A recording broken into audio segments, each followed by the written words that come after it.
มีพระพุทธพระธรรมพระสงฆ์อันเป็นสารณะที่เพิ่งของหมู่เฮาทั้งหลายขอกราบไหว้สาบุญญาบารมีธรรมท่านอาจารย์ท่านพระครูอภิวัฒนวิกรมรองเจ้าคณะอำเภอดอยหลอกผู้อำนวยการสถานีวิทยุมวลชนคลื่นสีขาวเพื่อชาวประชา เจ้าอาวาสวัดปักตังเจริญผู้ดำเนินรายการเสียงธรรมแสงอรุณและรายการอู้จาภาษาธรรมพร้อมไปด้วยท่านครูบาอาจารย์พระมหาเถระพระเถรานุเถระพระสังฆพระสงฆ์องค์เจ้าขอกราบไหว้สาบุญญาบารมีธรรมพระเดชพระคุณหลวงพ่อสุนทรธรรมานุโยคที่ปรึกษาเจ้าคณะอำเภอดอยหล่อเจ้าอาวาสวัดพระธาตุคงขาวขอกราบไหว้สาบุญญาบารมีธรรมพระเดชพระคุณหลวงพ่อสาธุกิจจานันท์เจ้าคณะอำเภอดอยหล่อเจ้าอาวาสวัดพระธาตุเจ้าดอยน้อยพร้อมไปด้วยพระสงฆ์องค์เน้นทุกรูปทุกองค์ในความเคารพอย่างสูงสุดยิ่งครับผมสวัสดีเจเจแล้วก็ป้าน้อยหนุ่มผาจ้อคนรูปหล่อตัวเน้อผมขอกราบไหว้สาธุลุตุครูบาลักษ์เหมือนกันนะครับผมสวัสดีเน้อผมขอกราบไหว้สาธุลุงนวลโครูปหล่อวัดสันเหมียงอำเภอเวียงหนองร่องเหมือนกันนะครับผมสวัสดีเน้อครับสวัสดีตอน3 โมงครับตุลุงครับสวัสดีสวัสดีครับหอที่หูจักไอประหลัดย่อยบ้านหมู่3เนาะไอประหลัดย่อยเด็ดอยู่ที่ทางมาปนอุ่นย่อยเนาะปนเสียชีวิตลงแล้วบ้านห้วยทางเนาะหมู่ที่12เนาะเปิ้นแต่วันพรุ่งนี้แต่เป็นวันดาครอบดาครัวเปิ้นนะเนาะวันพรุ่งนี้จะเป็นวันครอบดาครัวคืนนี้จะเป็นลองคืนสุดท้ายเนาะลองคืนสุดท้ายที่ศพป้าอุ่นย่อยเนาะเปิ้นวันพรุ่งนี้จะเป็นคืนสุดท้ายเปิ้นเหมือนกันวันพรุ่งนี้จะเป็นคืนสุดท้ายศพป้าอุ่นย่อยไอของประหลัดย่อยเนาะขอสมาตัวเนาะที่เอาชื่ออย่างอีออกขอสมาตัวเนาะไอของประหลัดย่อยเนาะบ้านหมู่3หล่าเป้าเนาะประหลัดย่อยนี่อยู่บ้านหมู่3หล่าเป้าเนาะอันปลอูนนี่อยู่ทางบ้านหมู่ที่12เนาะเปิ้นได้เสียชีวิตลงแล้วคืนวันพรุ่งนี้จะเป็นคืนสุดท้ายเปิ้นละมันคุก8 โมงเปิ้นจะเริ่มดาครอบดาครัวบ้านป้าอุ่นย่อยบ้านหมู่12ห้วยทางเนาะตำบลดอยหล่ออำเภอดอยหล่อจังหวัดเชียงใหม่นะครับป้าอุ่นย่อยนี่เป็นไอ้ของประหลัดย่อยเนาะเปิ้นวันฮือนี่จะเป็นวันเผาเปิ้นนะเนาะวันฮือนี่จะเป็นวันเผาเปิ้นละวันเผาศพป้าอุ่นย่อยบ้านหมู่ที่12ห้วยทางเนาะเปิ้นครับขอบคุณครับในมนโคบาลักเตียวถามโล่นได้เลยครับในมนครับผมขอเจริญพรอย่างคณะสัตยาญาติโยมศรัทธาสาธุชนคนดีเฮาทุกท่านมาแล้วเน้อมาแล้วเน้อมาแล้วเน้อมาแล้วมาแล้วมาแล้วมาปะกันในรายการสารธรรมยามบ่ายยามแลงช่วงธรรมะเพื่อชุมชนทางสถานีวิทยุคลื่นสีขาวเพื่อชาวประชาและเครือข่ายออกอากาศณวัดปักตังเจริญตำบลดอยหล่ออำเภอดอยหล่อจังหวัดเชียงใหม่สู่สถานีวิทยุต่างๆดังนี้เช่นสถานีวิทยุคลื่นพระพุทธศาสนาการศึกษาและวัฒนธรรม 104.50 วัดไปหินตำบลสุเทพอำเภอเมืองจังหวัดเชียงใหม่โดยเมตตาธรรมของท่านอาจารย์ท่านพระครูสมุวิสุวัฒน์วรจิตโจสถานีวิทยุวัดพระบาทอุดมน้ำบ่อสาวา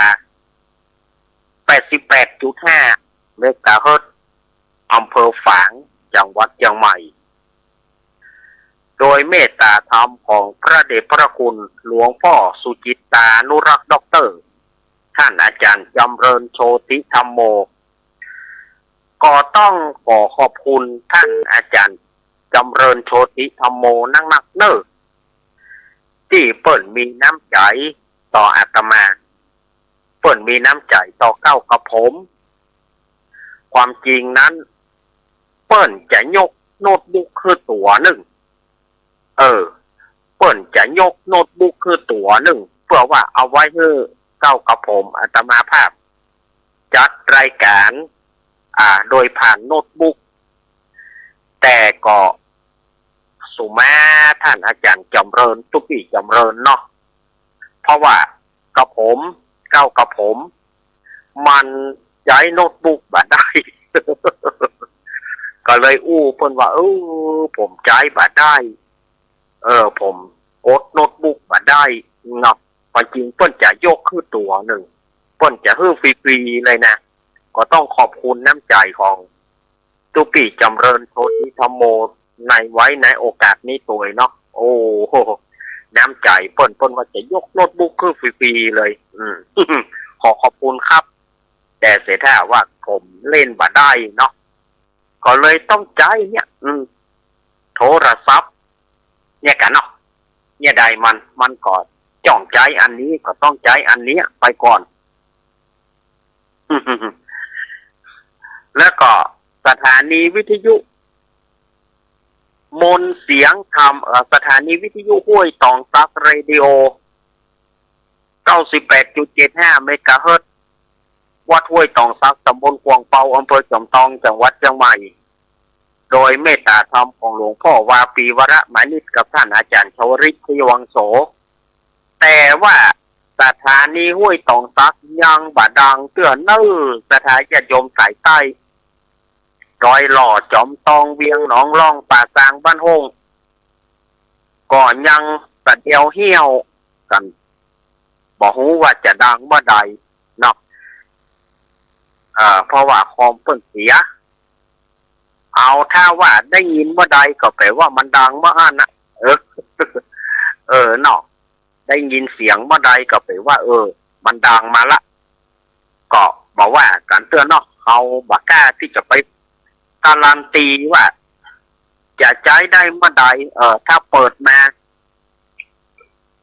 ได้ยินเสียงก็แปลว่านั่นนะแสดงว่ามันดีแล้วสถานีวิทยุมนเสียงธรรม 106.25 เมกะเฮิรตซ์ตั้งอยู่วัดบุพารามตำบลจ้างเคิงอำเภอแม่แจ่มจังหวัดเชียงใหม่โดยเมตตาธรรมของพระเดชพระคุณหลวงพ่อมงคลวิสิทธิ์เจ้าคณะอำเภอแม่แจ่มและท่านปลัดอุทัยทั้งสองท่านอันนี้ก็จะครอบคลุมแม่แจ่มอมก๋อยเสมิงบางส่วนเนาะหอดดอยเต่านี่จะครอบคลุมทางนี้กัลยาณิวัฒนานี่จะครอบคลุมทางนี้สถานีวิทยุแม่วางเรดิโออำเภอแม่วางจังหวัดเชียงใหม่สถานีวิทยุบ้านแป้นเรดิโอบ้านแป้นอำเภอเมืองจังหวัดลำพูนสถานีวิทยุวิทยาลัยสงฆ์นครลำปาง 106.50 วัดบรรพตสถิตโดยเมตตาธรรมของท่านอาจารย์มหาสมชาติชาตะปัญโยสถานีวิทยุลำปางสตาร์ 101.25 เมกะเฮิรตซ์ของคุณโยมดารุณีนี่ก็คือรายชื่อรายนามของสถานีวิทยุต่างๆที่เปิดลิงก์สัญญาณจากสถานีวิทยุแม่ข่ายปัตตังเจริญ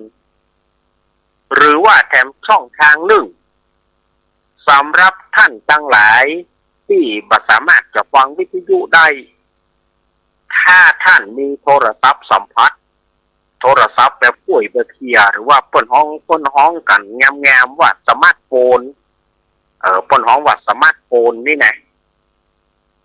ก็สามารถจะเข้า Google พิมพ์ที่ Google คลื่นสีขาวเพื่อชาวประชาก็ได้หรือว่าจะเข้าเว็บไซต์เข้าเว็บไซต์ก็เข้าที่ www.doilawradio.com www.doilawradio.com ก็ได้สำหรับท่านที่อยู่ต่างบ้านต่างจอง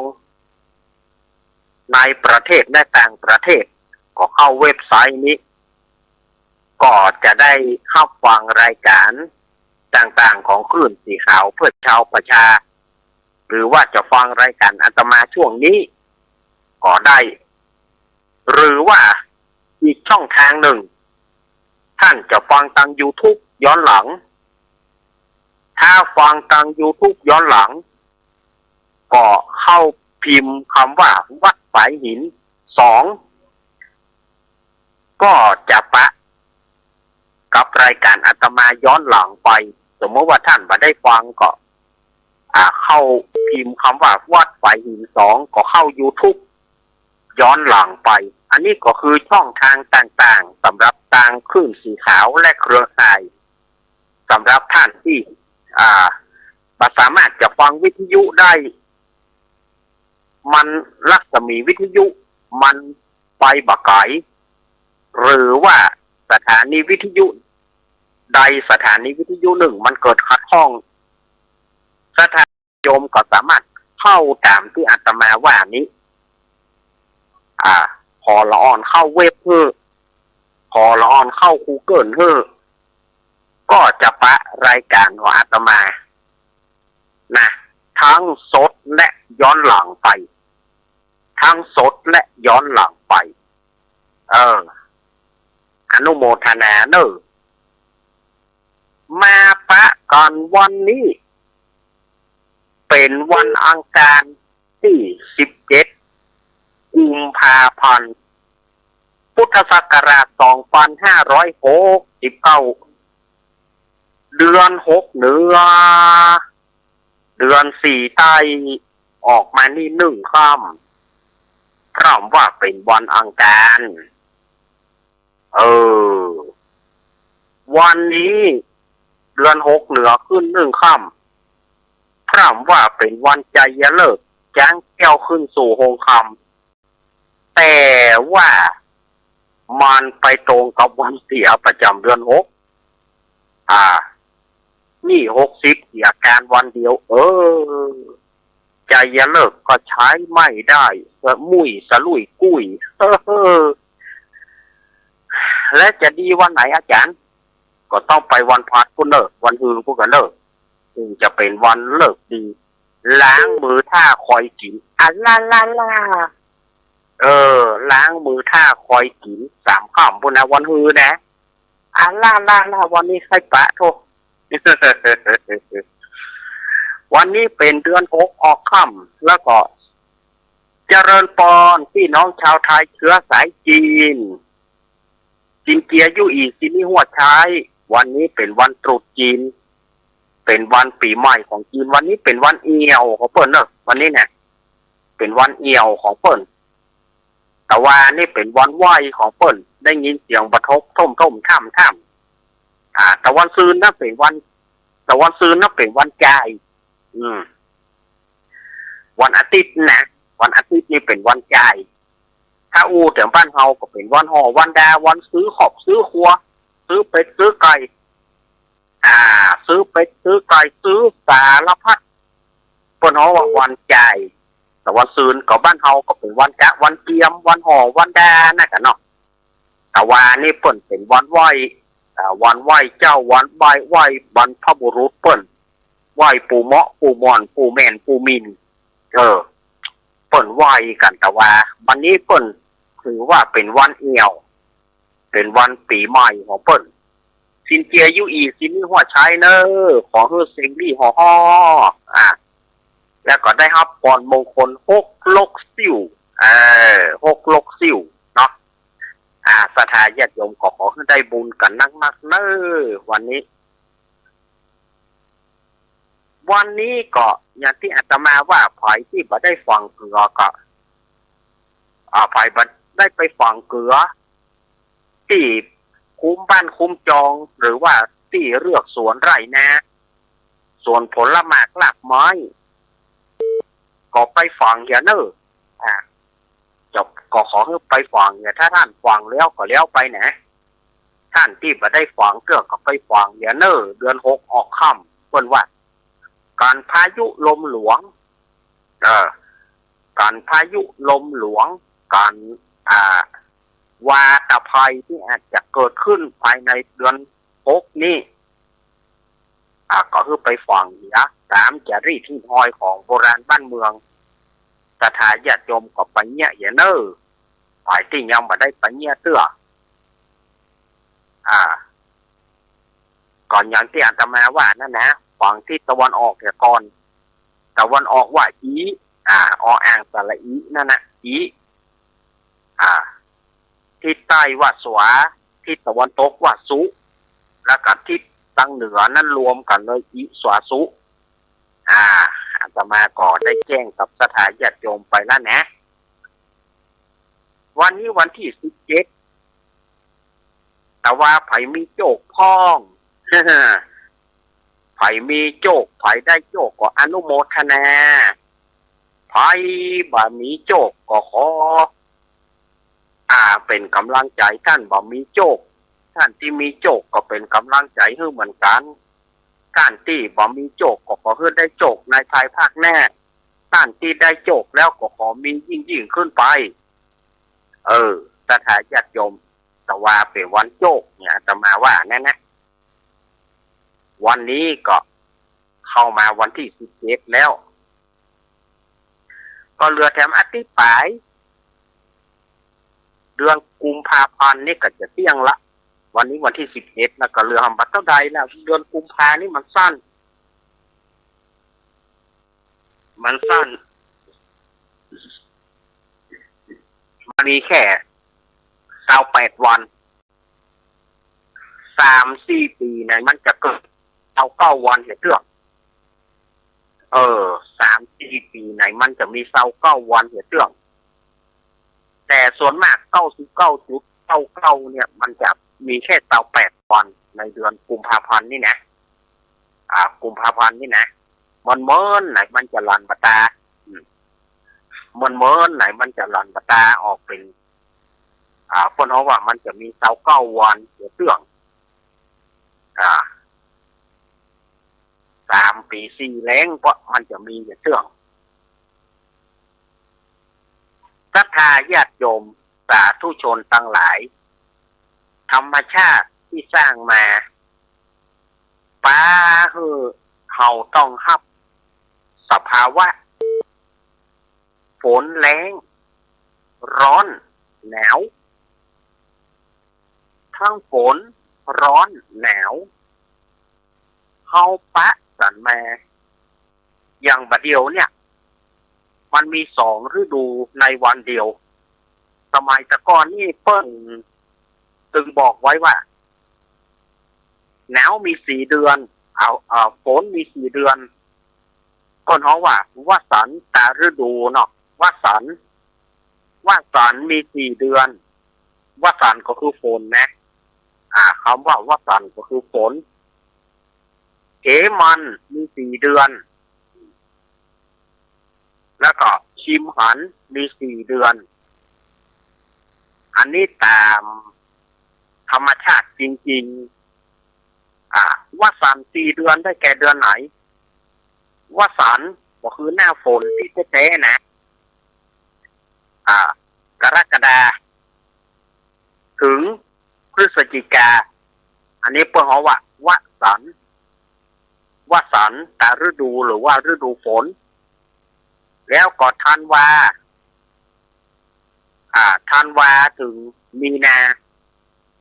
เปิ้นฮ้องว่าเหมันตาฤดูก็คือฤดูหนาวแล้วก็ต่อไปเมษาถึงกรกฎาคมเขาว่าคิมหันเนี่ยก็คือหน้าร้อนคำว่าคิมหันนี่ก็คือหน้าร้อนมันจะมีถูกต้องกัน3ฤดูละ4 เดือน แต่ณปัจจุบันนี้อากาศมันแปรปรวนวสันต์ก็มีในเดือนเนี้ยวสันต์มีเมื่อเจ้าบัจจะเหวสันต์เหมันมีเมื่อเจ้าคิมหันก็คือความหน้าร้อนมีเมื่อตอนลวดแรงเพอมีฝนตัวเฉพาะนะบัดเดี๋ยวนี้มันเปลี่ยนไปนะสถาญาติโยมอาตมาว่ามันเป็นอะไรอย่างไปเพอมีวันเดียว3 ฤดูมีทั้งวสันต์มีทั้งเหมันมีทั้งคิมหัน ในวันเดียวนะบัดเดียวเนี่ยมันต้องไปเสาะหาฤดูกาลที่แท้จริงเนี่ยบัดเดียวมันต้องไปเสาะหาฤดูกาลที่แท้จริงมันมีอยู่ละสถาญาติโยมมันมีอยู่ห้านะ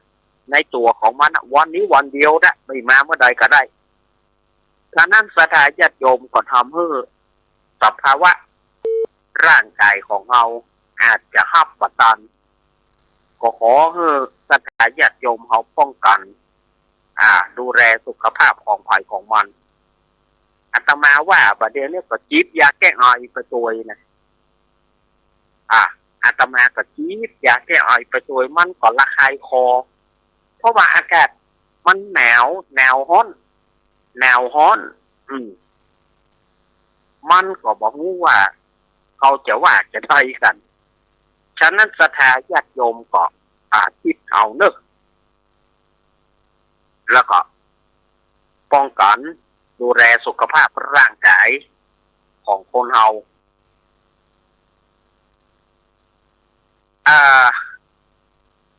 มาถึงช่วงนี้บะม่วงใต้ออกมาแล้วนะแต่บะม่วงทางเหนือยังบ่ได้กินเจ้านะบะเดียวนี่บะม่วงทางใต้ออกมาแล้วบะม่วงใต้ดิบแล้วดีต่ำแล้วบะหลอดบะผางมาแล้วเดี๋ยวเป็นขบวนกันนะสถาญาติโยมนั่งฟังเทศน์ฟังธรรมไปตัวบางพ่องก็ฝานส้มกินไปตัวเนาะพ่องก็แปงน้ำพริกอ้อล้อนั่งกินส้มไปตัวส้มบะหลอดส้มบะผางบางทีก็มีบะม่วงตำบะม่วงนั่งกินกันเป็นวงไปตัวสุกได้ไหนปานเนาะสถาญาติโยมสุกได้ไหนปานบ่บางพ่องก็แปลงข้าวแคบแปลงข้าวแตนไว้ปีใหม่ดุบางพ่องนะบางที่บางแห่งแปลงข้าวแคบแปลงข้าวแตนไว้เอาไว้จืนปีใหม่ เอาไว้จืนปีใหม่ก็มีมาเนาะก็สถาญาติโยมพ่องก็นั่งกินส้มไปตัวล่าเอาแม่นเล่นมาตั้งวิทยุไว้พ่องเนอะ ฟังไปตัวนี่นะอู้ถึงเรื่องส้มนี่นะสีจะลำแต่เอาแม่นเล่นตั้งหน้าปัดวิทยุพ่องเนอะ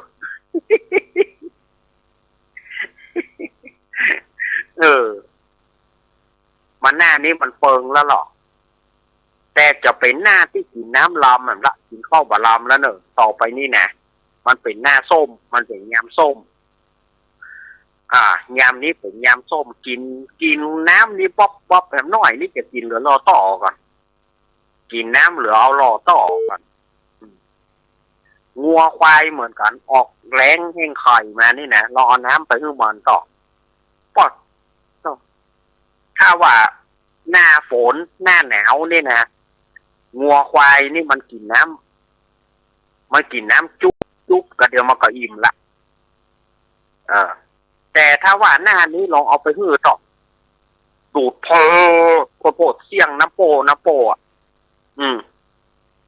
ถ้ามันก็กินน้ำลำเขาก็กินน้ำลำเหมือนกัน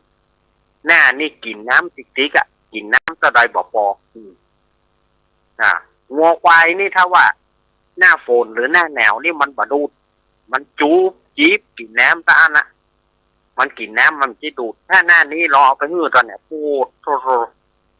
มีหาบเสี่ยงหาบบางที่หาบตัวนะบางที่หาบตัวนะบางที่หาบเกิงเนี่ย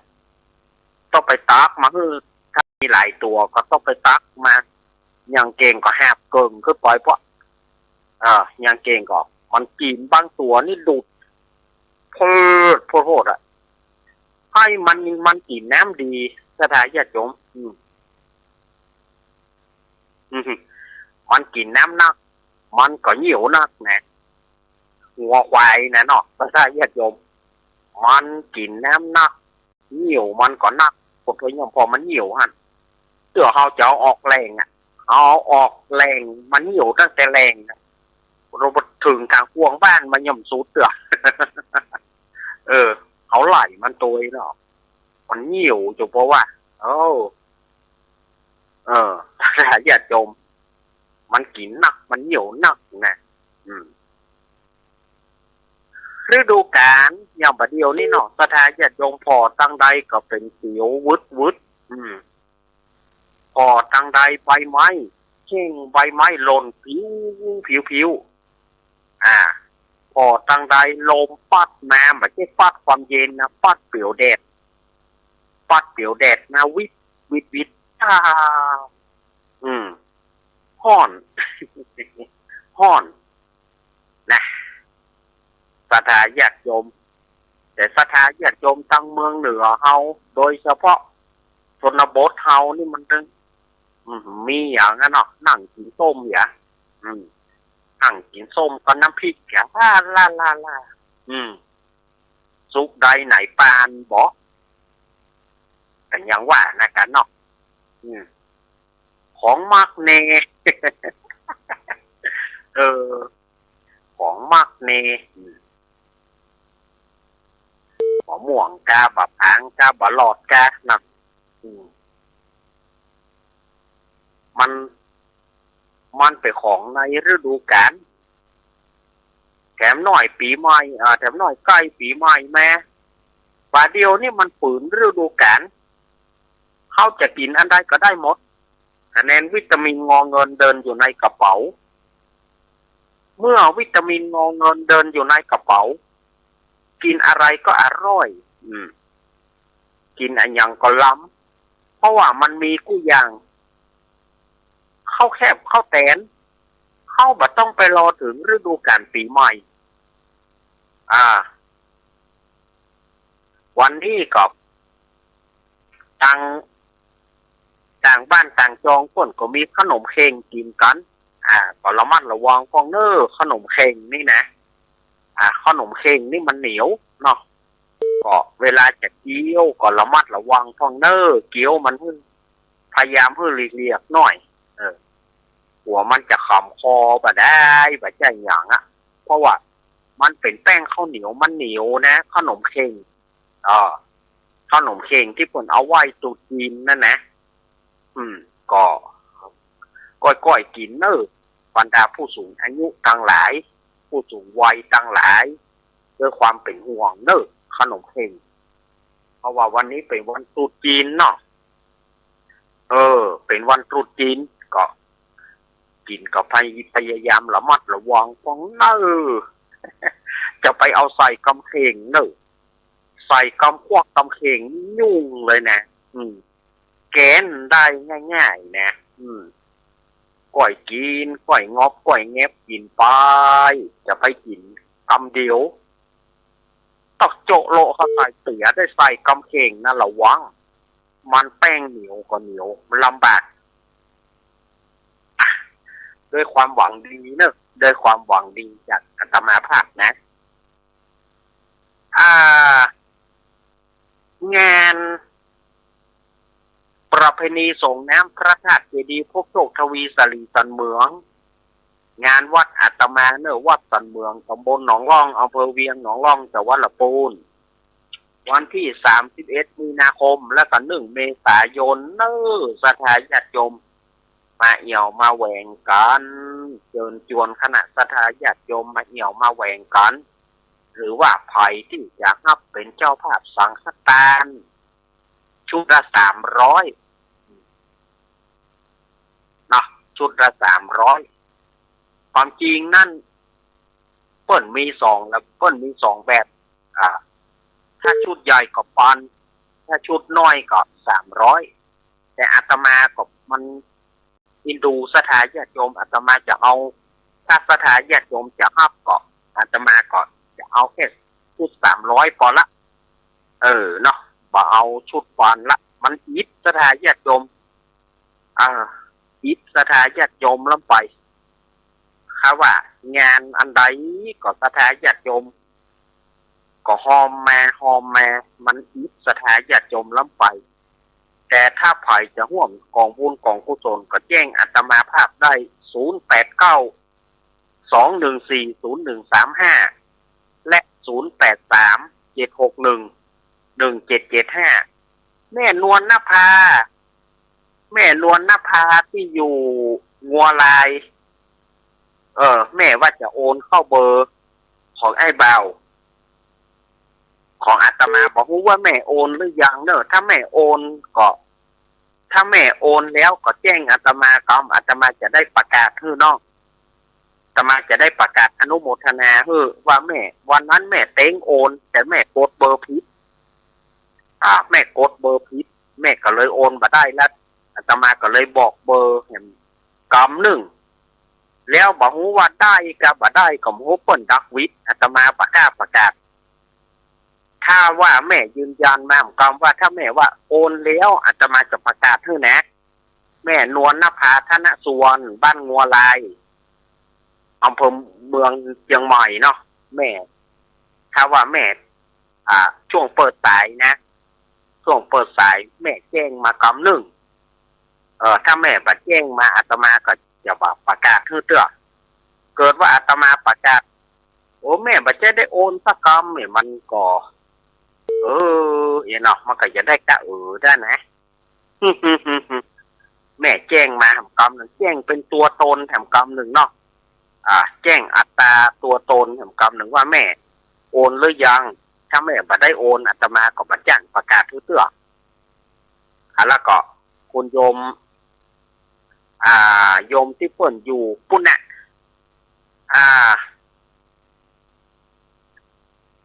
สมงามลำปางโยมวัฒนาโยมแม่ทองเครืออันนี้เพิ่นรับละแล้วก็โยม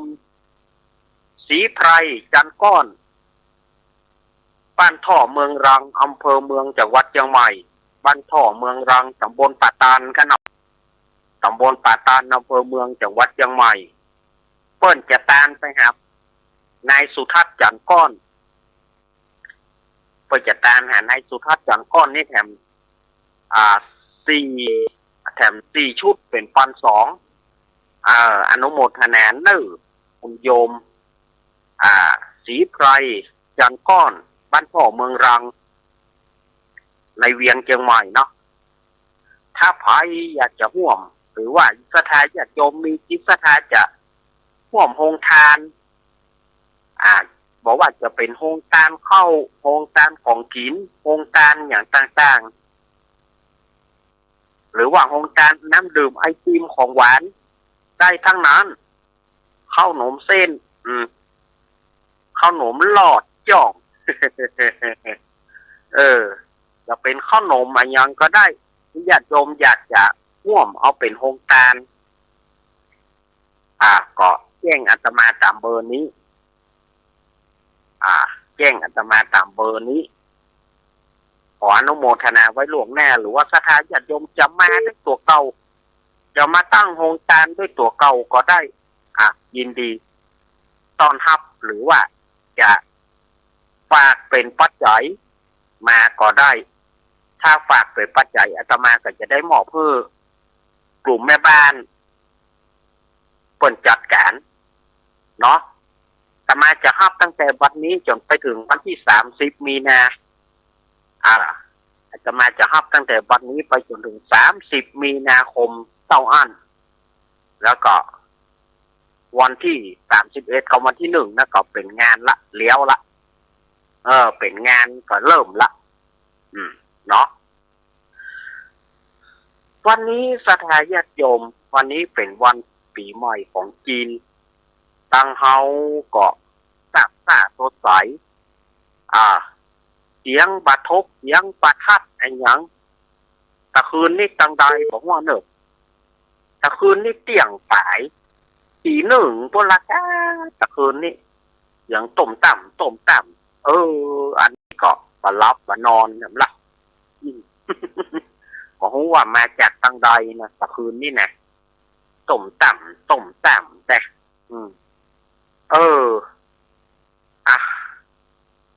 ก็ระมัดระวังปืนระวังไฟศรัทธาญาติโยมเพราะว่าศรัทธาญาติโยมที่เปิ้นเป็นชาวไทยเชื้อสายจีนอย่างตะวันนี่ก็ไม่ต้องปุ่นน่ะต้องภาคกลางว่าแต่ว่าเพราะว่าอย่างเตียนไฟฟ้าว่ะเปิ้นจุดเตียนไฟฟ้าไว้แล้วก็เปิ้นไหวแล้วเปิ้นหนีเปิ้นไปกินข้าวคงจะไปกินข้าวนอกบ้านกันนะเนาะโอ้ก็เดียวว่าวันไหวเปิ้นก็เดียวว่าอย่างบ้านเฮาของหวดเป็ดหวดไก่นั่นกันเนาะกินเป็ดกินไก่ย่างเป็ดย่างไก่ย่างฮะกันเนาะแสดงว่าอันนี้ก็ประมาทนาสาประมาทเล่อไปกินข้าวตั้งนอกมดบอกว่าลูกน้องลูกพี่ละไฟไหม้เพราะว่าสาเหตุมาจากไอเตียนไฟฟ้าบอกว่ามันลัดวงจรจะใดเนาะนะก็ระมัดระวังเนอแต่ว่าไปวันไหวเปิ้นเนาะระมัดระวังเพราะเนอศรัทธาญาติโยมสาธุชนคนมีเฮาทุกท่านก็จะไปประมาทลาสาเนอะจะไปประมาทลาสาพยายามรักษาพยายามไหวแล้วก็ต้องดูนะถ้าเป็นทูบเทียนบอกว่าจะเป็นทูบเทียนธรรมดาหรือว่าทูบเทียนไฟฟ้าก็ตามศรัทธาญาติโยมก็ต้องดูแลคิดว่าเทียนไฟฟ้ามันก็เป็นหยังก็เฮาบ่ใช่หูกำมันแล้วมันจะบอกให้เฮาว่าเฮาจะไม่เด้อมันจะบอกให้เฮาแม่นก็เอาจุดแล้วปากันบ่อยู่จุดแล้วปากันไฟที่อื่นเนี่ยไปกินข้าวตั้งนอกบ้านก็เดียวว่าเปิ้นมีการกินกันอย่างบ้านเฮานี่เนาะไหวแล้วก็โป่งมาเฮาก็ไปขยมเจ้ากันเนาะให้อย่างบ้านเฮานี่นะอย่างบ้านเฮาก็จะลวดเป็นขยมเจ้ากะไหวเจ้าไหวบรรพบุรุษเฮาก็ไปขยมปุ๋ยแม่ม่อนเฮาก็ของเหล่านั้นก็เป็นของเฮา ของเหล่านั้นก็เป็นของเฮาก็ไปขยมปู่ขยมม่อนเฮาเลยเนาะอันนี้บอกว่าเปิ้นยังไงก็บอกว่าเปิ้นไปกินข้าวแต่อื่นบอกว่าไปเสียบปลั๊กไว้ไปเสียบปลั๊กเอาไว้ซึ่งเป็นเป็นเทียนไฟฟ้าแล้วก็มันไปเกิดลัดวงจรเนาะ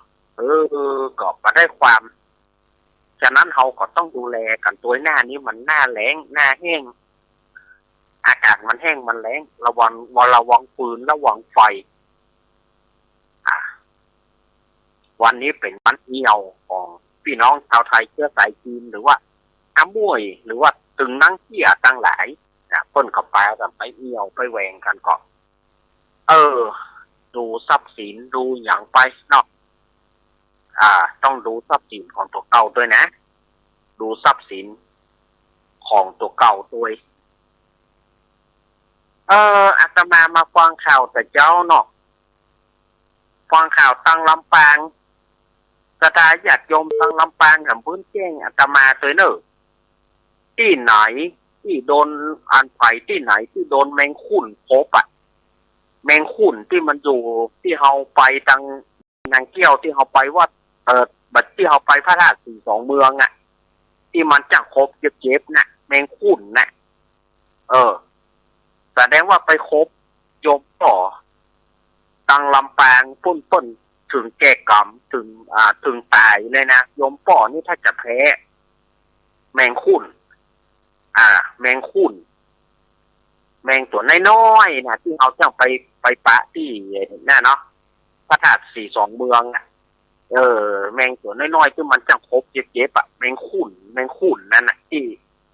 ท่านอาจารย์มหาสมชาติเพิ่นว่าแมงขุ่นนั่นน่ะไปคบเปิ้นตังลำปางก็ไปคบป้าอุ้ยเนี่ยตังลำปางอันนี้แรงข่าวมาแต่เจ้านะอาตมาก็ฟังข่าวแล้วก็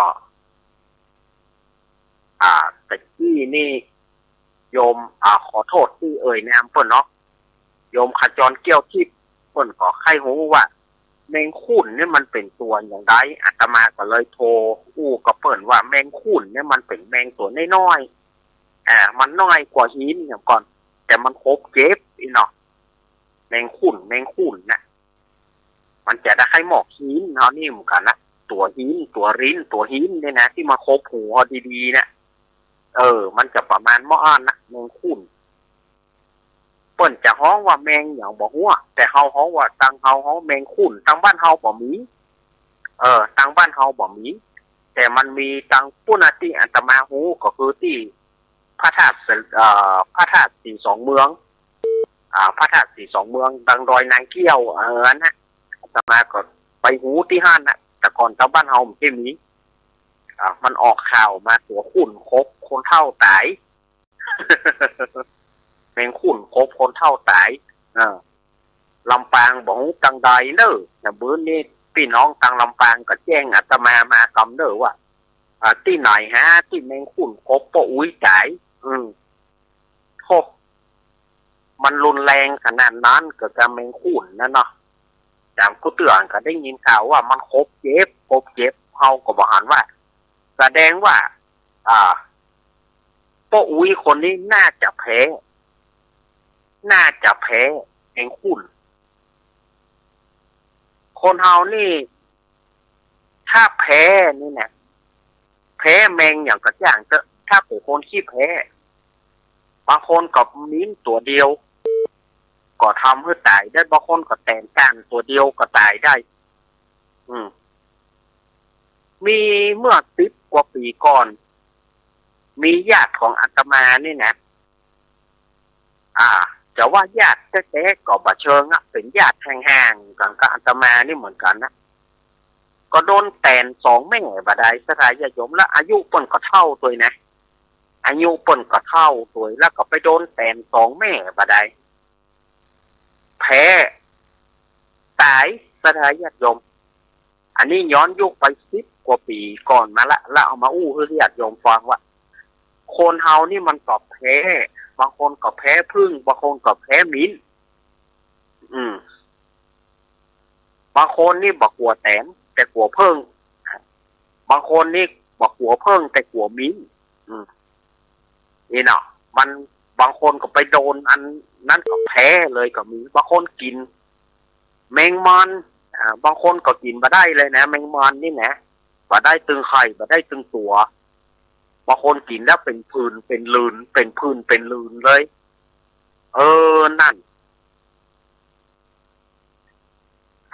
บางคนก็ไปกิน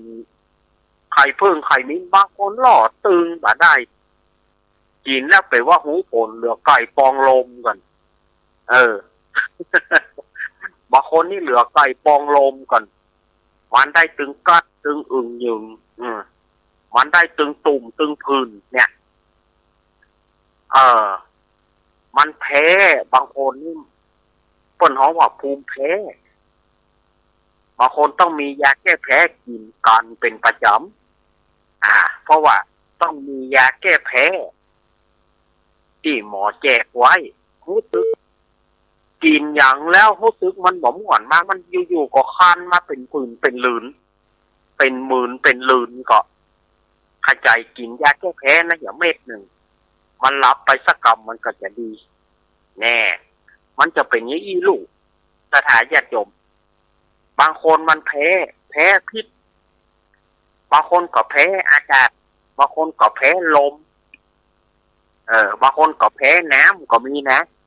ว่าจะบางคนอาบน้ำแล้วเป็นผื่นเป็นลื่นก็มีนะแพ้น้ำ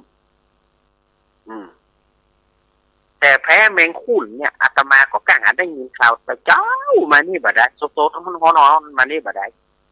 ว่ามันออกข่าวมาว่าป้าอุ้ยคนหนึ่งไปโดนแมงคุ่นกบแล้วก็ตายแพ้ต้องแพ้แมงคุ่นนั่นน่ะอย่าแพ้พิษแมลงสัตว์กัดต่อยมันแพ้กันได้ง่ายๆถ้าญาติโยมบัดเดียวมันสัตว์ก็ยังเป็นพิษเนาะถ้าสัตว์ก็เป็นพิษผลไม้ก็เป็นพิษผักก็เป็นพิษ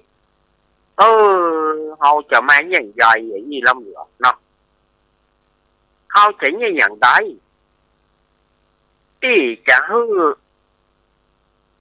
มันเหมือนเก่าเหมือนหลังกินอันยังก็ได้ระมัดระวังปลาก็ยังมีสารพิษปลาทูสมัยตะก่อนนี่เขาได้กินปลาทูหนึ่งละเขาได้กินปลาทูสถาญาติโยมมันล้ำปลาทูมันไม่ใช่เหมือนปลาเดียวเขาเอาสารฟอร์มาลินน้อยอย่างไปแย่มันก็เลยทำให้ปลาทูนะปลาล้ำปลาทูเข่งก็ได้เกมก็ได้มันปลาล้ำมันบ่เหมือนตะก่อนบ่เหมือนสมัยเขาเป็นละอ่อนสมัยเขาเป็นละอ่อนนี่ได้กินปลาทูจีปลาทูทอดโดยเฉพาะสมัยอาตมาเขาเป็นละอ่อนเป็นขยมนี่ปลาทูทอดปลาทูหัวจิ๋วปลาทูตัวน้อยๆนั่นนะโอ้โหล่าเอาตัวมันไว้อะพ่อเอาหัวมันไว้เอาไว้แข็งแค่หัวมันไว้แข็งแค่ในกลางภาษานี่มันมิ้นมากโกรธปลาทูทอดปลาทูตัวน้อยๆปลาเดียวมันนี่อย่างปลาทูทอดมาได้กับบะลำเอาจีกับบะลำเนี่ยพ่อบะเดียวมันเป็นสารที่เขาแจ่มาฟอร์มาเลินเนี่ยอย่างมั้งเขาแจ่มามันก็ทำให้มันบะลำ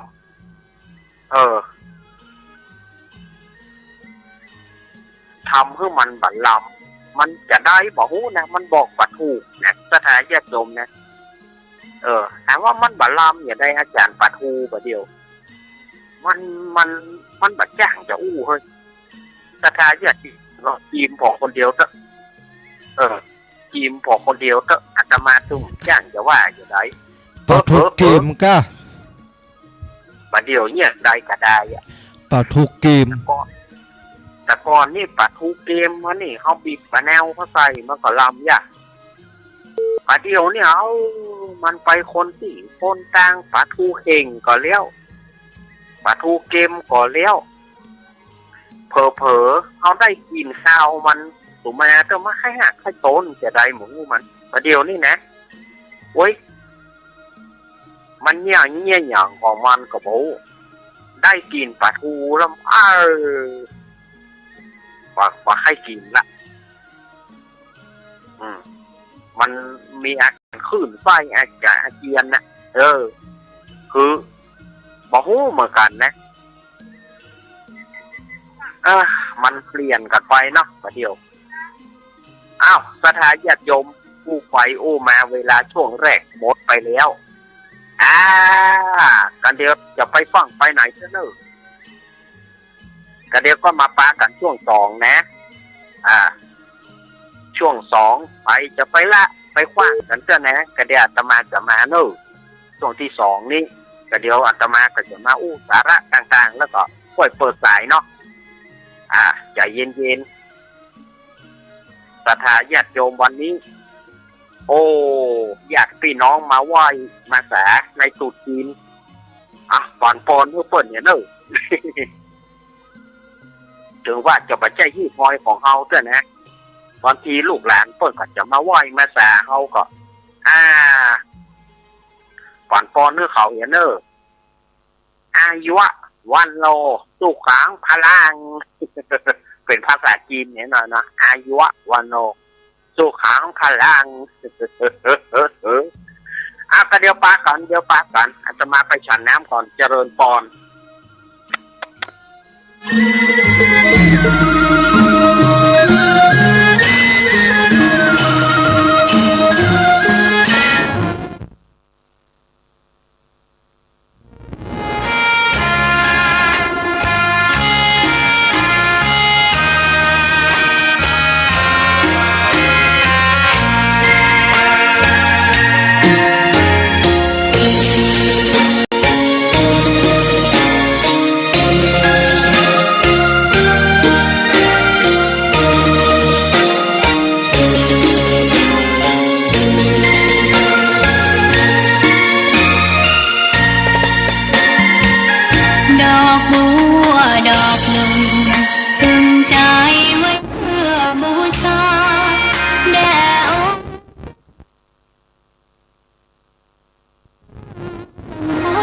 เจ้ามีความงามเงียบไม่เปรียบเทียบเขาเทียบเราใครมองไม่งามช่างเขาแต่เจ้าก็คือดอกบัวด้วยความสัตย์ซื่อยึดถือความดีเป็นหลัก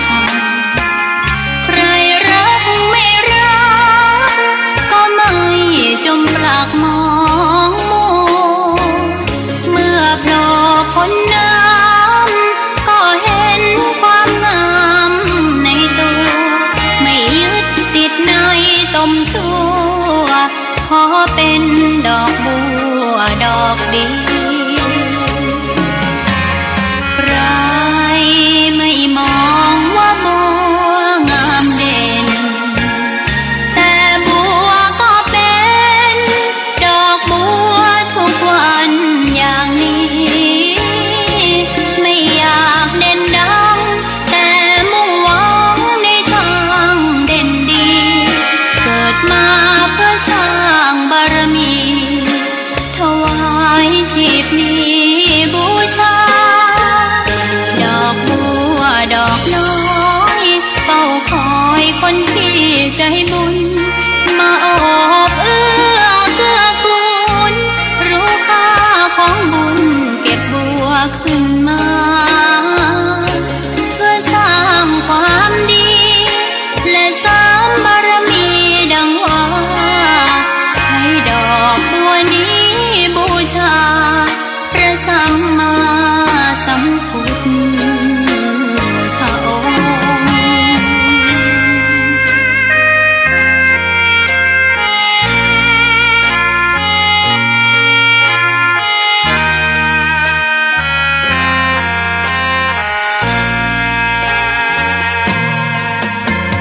ใครไม่มองว่าบัวงามเด่นแต่บัวก็เป็นดอกบัวทุกวันอย่างนี้ไม่อยากเด่นดังแต่มุ่งหวังในทางเด่นดีเกิดมาเพื่อสร้างบารมีถวายชีพนี้บูชาดอกบัวดอกน้อยเฝ้าคอยคนที่ใจบุญมาโอบเอื้อเกื้อกูลรู้ค่าของบุญเก็บบัวขึ้นมาเพื่อสร้างความดีและสร้างบารมีดังว่าใช้ดอกบัวนี้บูชาพระสัมมาสัมพุทธองค์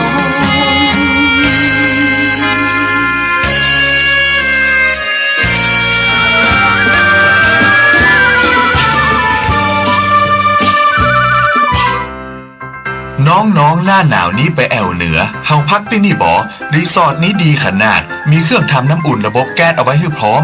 แต่ก็ต้องระวังเนอะเครื่องทำน้ำอุ่นระบบแก๊สมีคนตายมาหลายรายแล้วจะอั้นเลยกะอ้ายก็นึกภาพเอากะเปิดเครื่องทำน้ำอุ่นระบบแก๊สในห้องน้ำถ้าบ่มีพัดลมดูดอากาศการหมุนของออกซิเจนมันจะดีได้จะใดในเมื่อการเผาไหม้บ่สมบูรณ์ก็เกิดการสะสมแก๊สคาร์บอนมอนอกไซด์สูดดมเข้าไปมันจะไปจับกับเม็ดเลือดแดงและทำให้เม็ดเลือดแดงจับกับออกซิเจนได้น้อยลงเมื่อออกซิเจนเข้าไปถึงปอดก็จะยากให้คลื่นไส้เมาหัวหายใจยากจนถึงขั้นเป็นลมแล้วก็ตายได้โดยเฉพาะคนที่มีโรคประจำตัวเช่นโรคหัวใจโรคเลือดจางหอบหืดถุงลมโป่งพองโรคความดันโลหิตสูงซึ่งจะมีโอกาสสูงกว่าคนอื่นน่ากลัวขนาดเนาะมันก็บ่ถึงขนาดนั้นถ้าหาหูวิธีคือถ้าอาบน้ำด้วยเครื่องทำน้ำอุ่นระบบแก๊สบอดี้อาบเกิน10นาทีจะต้องเปิดพัดลมระบายอากาศหรือให้อากาศถ่ายเทได้ดีอันนี้ก็จะช่วยได้นักถ้าหมู่เฮาแค่หูข้อมูลเพิ่มเติมโทรสอบถามได้ที่กลุ่มสื่อสารความเสี่ยงและพัฒนาพฤติกรรมสุขภาพสำนักงานป้องกันควบคุมโรคที่1เชียงใหม่053-140-774-6หรือสายด่วน1422จนเครียดกินเหล้าจนเครียดกินเหล้าจนเครียดกินเหล้าจนเครียดกินเหล้าจนเครียดกินเหล้าจนเครียดกินเหล้าก็เลยยิ่งก็เลิกสิเหล้าอ่ะเลิกเหล้าเลิกจนเริ่มต้นเข้าพรรษานี้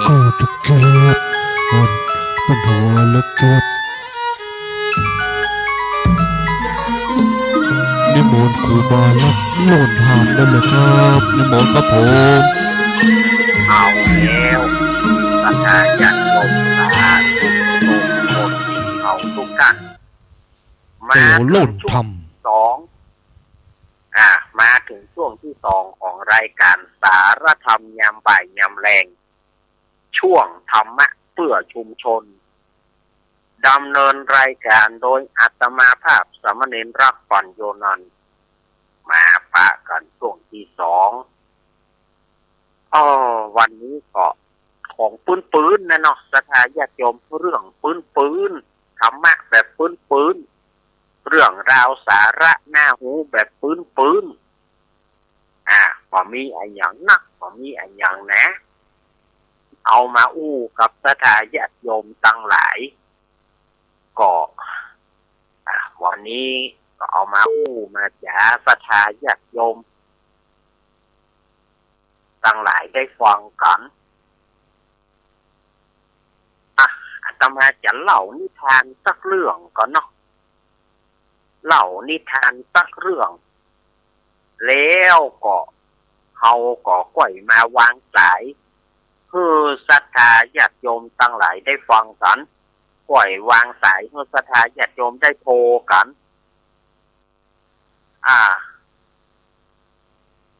วันนี้อาตมา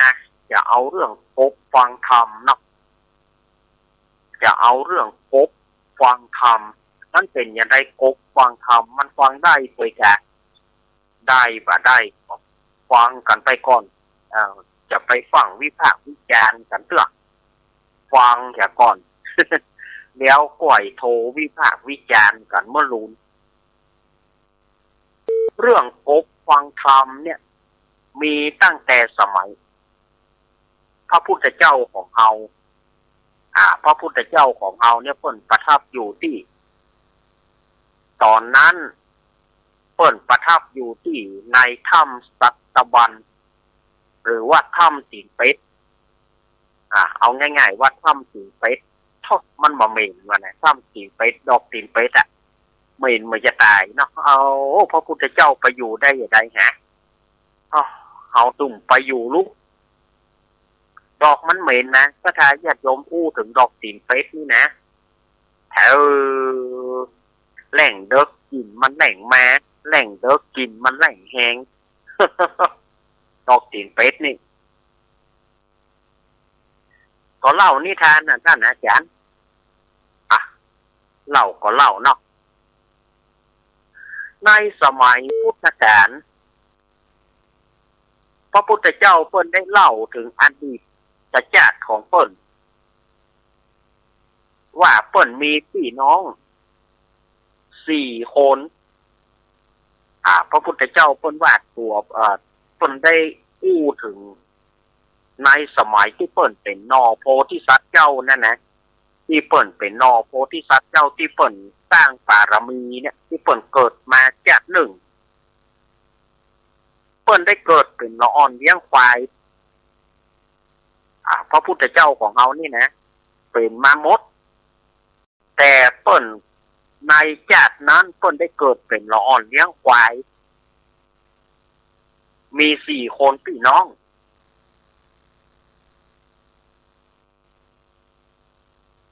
แจ้งมาก็เอาควายไปเลี้ยงเนาะเอาควายไปเล็มกินเนี่ยพอบอกคือมันเข้าสวนเข้าหยังเปิ้นเอาห่อเข้าตีเถียเลี้ยงงัวเลี้ยงควายสมัยก่อนเนาะปลามันไปกินน้ำกะหน้าบัดเดียวนี่หน่วยไม้มาชำชานะสถานญาติโยมหน่วยไม้ชำชามันนักอย่างงัวควายมันมากอะแล้วพ่อแม่เฮาจังจะไปให้มันกินนักมันจะกัดท้องมันจะกัดจะไปให้มันกินนักเนอะเฮาให้มันกินจริงๆนะมันมากถ้าว่าใบไอ้หน่วยไม้ชำชาโลนเนี่ยนะมันมากนะแต่พ่อแม่เฮาจังเดือจะไปให้มันกินท้องมันจะกัดละอ่อนเลี้ยงควายถึง4 คนเนี่ย4 พี่น้องเนี่ยก็มาอู้กันว่าพี่ไอ้มันถามก่อนหรอกพี่ไอ้มันถามก่อนพี่ไอ้ก็จ้องคำถามน้องล่าถามน้องล่าว่าไอ้ล่าในอนาคตการชาติหน้ามีเสเนี่ยไอ้ล่าจะปรารถนาเป็นหยังน้องคนล่าก็บอกว่าผมปรารถนาอธิษฐานขอเป็นพระพุทธเจ้าในอนาคตการไปหน้าไอ้ยามนั้นไอ้คนรองนะไอ้คนที่พัดไอ้คนเก่านั่นนะเขาบอกว่าไอ้ล่าชิงปรารถนาชิงอธิษฐานเป็นพุทธเจ้าโอ้ก่อนเฟื่องไปแก่บ่าก็แทนที่จะอนุโมทนาสาธุกับเปิ้นเนาะก่อนเฟื่องไปแก่บ่าจะได้เป็นว่าพุทธเจ้าการว่าชิงเป็นพระพุทธเจ้าแต่นะสุมาญาติโยมเด้อไอ้เจ้าขี้ปุจาชิงบ่โอ้อันนี้ก็ว่าแต่แสดงว่าบ่ให้เชื่อเนาะคิดว่ามันเป็นไปบ่ได้เนาะถ้าชิงเป็นพุทธเจ้าจากใดนะจะเอาขี้ปุจาชิงไอ้แถมคนหนึ่งก็แค่ก็เหมือนกันนะถ้าชิงได้เป็นพุทธเจ้าเมื่อใดจะเอาโขนก้นกับโขนขี้เหี้ยปุจาชิงส่วนไอ้คนเต้าไปได้ยินน้องถึง2เนี่ยว่าน้องล่าเนี่ยอันก็บอกว่าสู่เขานี่อย่างใดเนี่ยน้องอธิษฐานเป็นพุทธเจ้าแทนที่สู่เขาเนี่ยจะสาธุการรับไปว่าอย่างนั้นอย่างนี้โอ้เต้นะ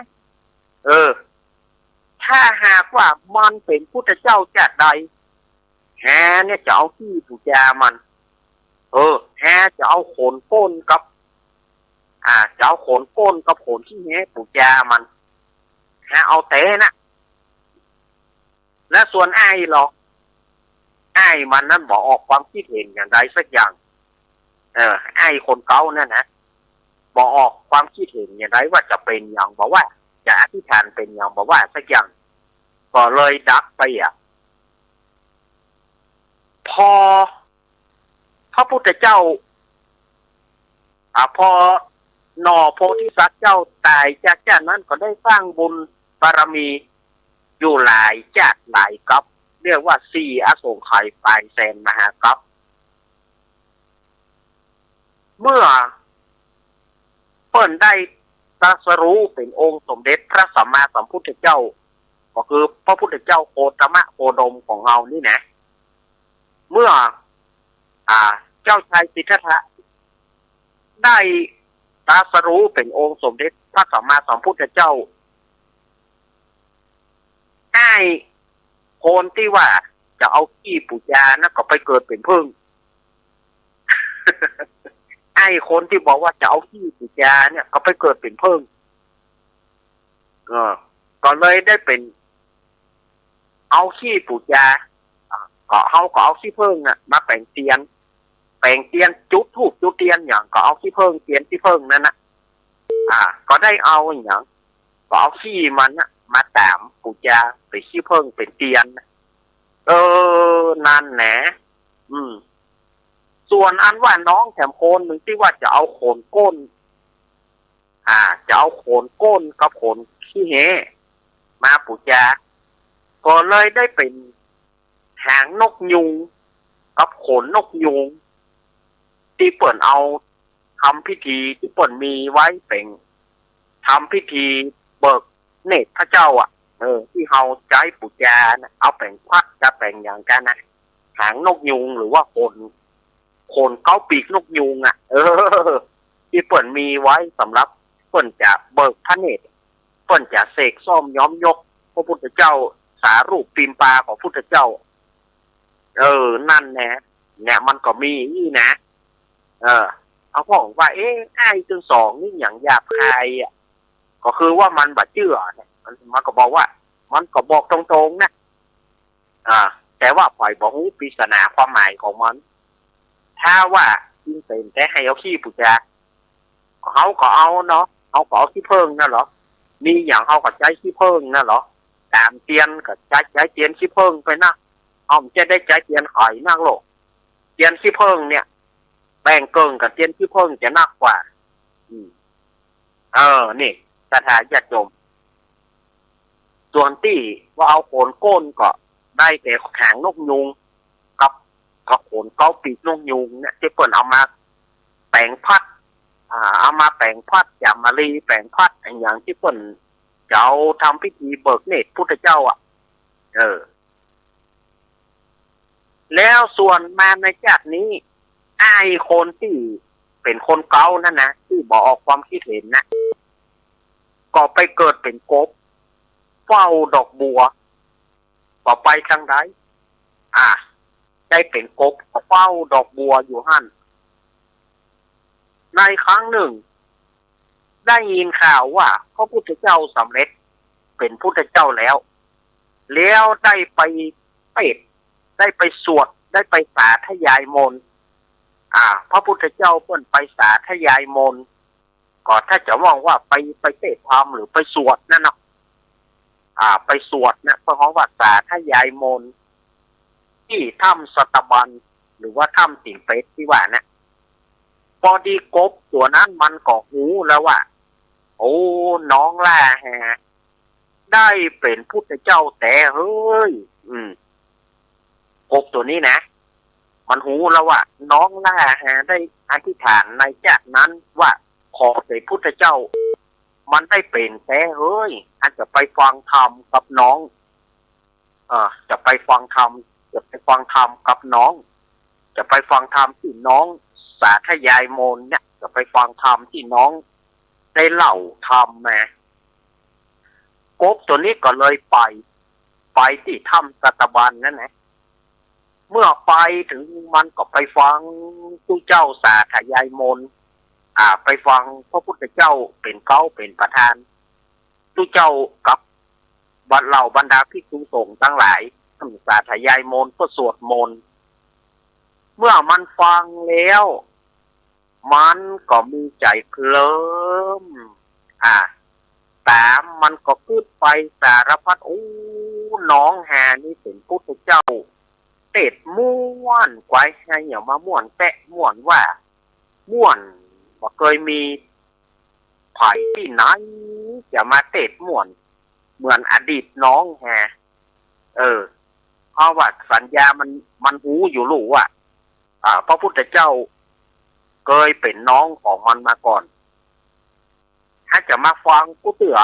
เมื่อใดที่พระพุทธเจ้ามาถ้าจะมาฟังธรรมประจำเพราะอดีตเป็นน้องแฮมันพอพระพุทธเจ้าเมื่อใดที่พระพุทธเจ้ามาสาธยายมนต์ที่ถ้ำสตบันมันก็จะมาฟังธรรมมาถึงแม้มันจะบอกรู้แต่จิตใจมันก็เลื่อมใสเคลิ้มไปตัวเคลิ้มไปเคลิ้มไปเคลิ้มไปฟังเมื่อใดม่วนถึงแม้มันจะบอกเข้าใจเพราะมันเป็นเดรัจฉานมันเป็นเดรัจฉานมันบอกเข้าใจแต่มันก็ซึ้งในธรรมที่พระพุทธเจ้าและกับเราภิกษุสงฆ์ทั้งหลายสาธยายมนต์นั้น ขออภัยจนมีอยู่วันหนึ่งกบตนก็ได้หูว่าพุทธเจ้าจะมาที่ถ้ำสัตบันแถมมันก็เลยไปยืนฟังธรรมที่พุทธเจ้าและภิกษุต่างหลายสาธยายมนต์มันไปฟังแล้วมันก็เกิดเคลิ้มคล้อยตามคล้อ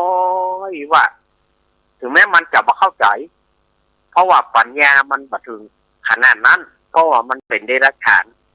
แต่มันก็ซึ้งใจในธรรมนะถึงมันจะบ่ฮู้ก็จังแต่มันก็เคลิ้มคล้อยตามธรรมนั้นพอดีว่ามีพรานกบคนหนึ่งนายพรานกบคนหนึ่งก็ได้กำฉมวกหรือว่าเล็กซ่อมบ้านเฮาของเล็กซ่อมบ้านเฮาของว่าเล็กซ่อมหรือว่าฉมวกนะกำฉมวกมาตัวเพื่อจะไปแทงกบสถาญาติโยมอาจจะได้ยินเสียงเล็ดลอดทางวิทยุของญาติโยมเนอะเสียงเขาโห่กันเพราะว่าวันนี้ทางอำเภอมาแข่งมาเล่นเปตองมาแข่งเปตองกันที่นี่ ที่เนี่ยหิมวัดเนี่ยสถานญาติโยมอาจจะได้ยินเสียงโห่เสียงฮากับโดยนอกสุมาญาติโยมเนอะไม่ใช่เสียงโห่ที่ไหนเขาเล่นเปตองเขาแข่งเปตองกันระดับอำเภอถึงอำเภอเนี่ยมาแข่งเปตองที่นี่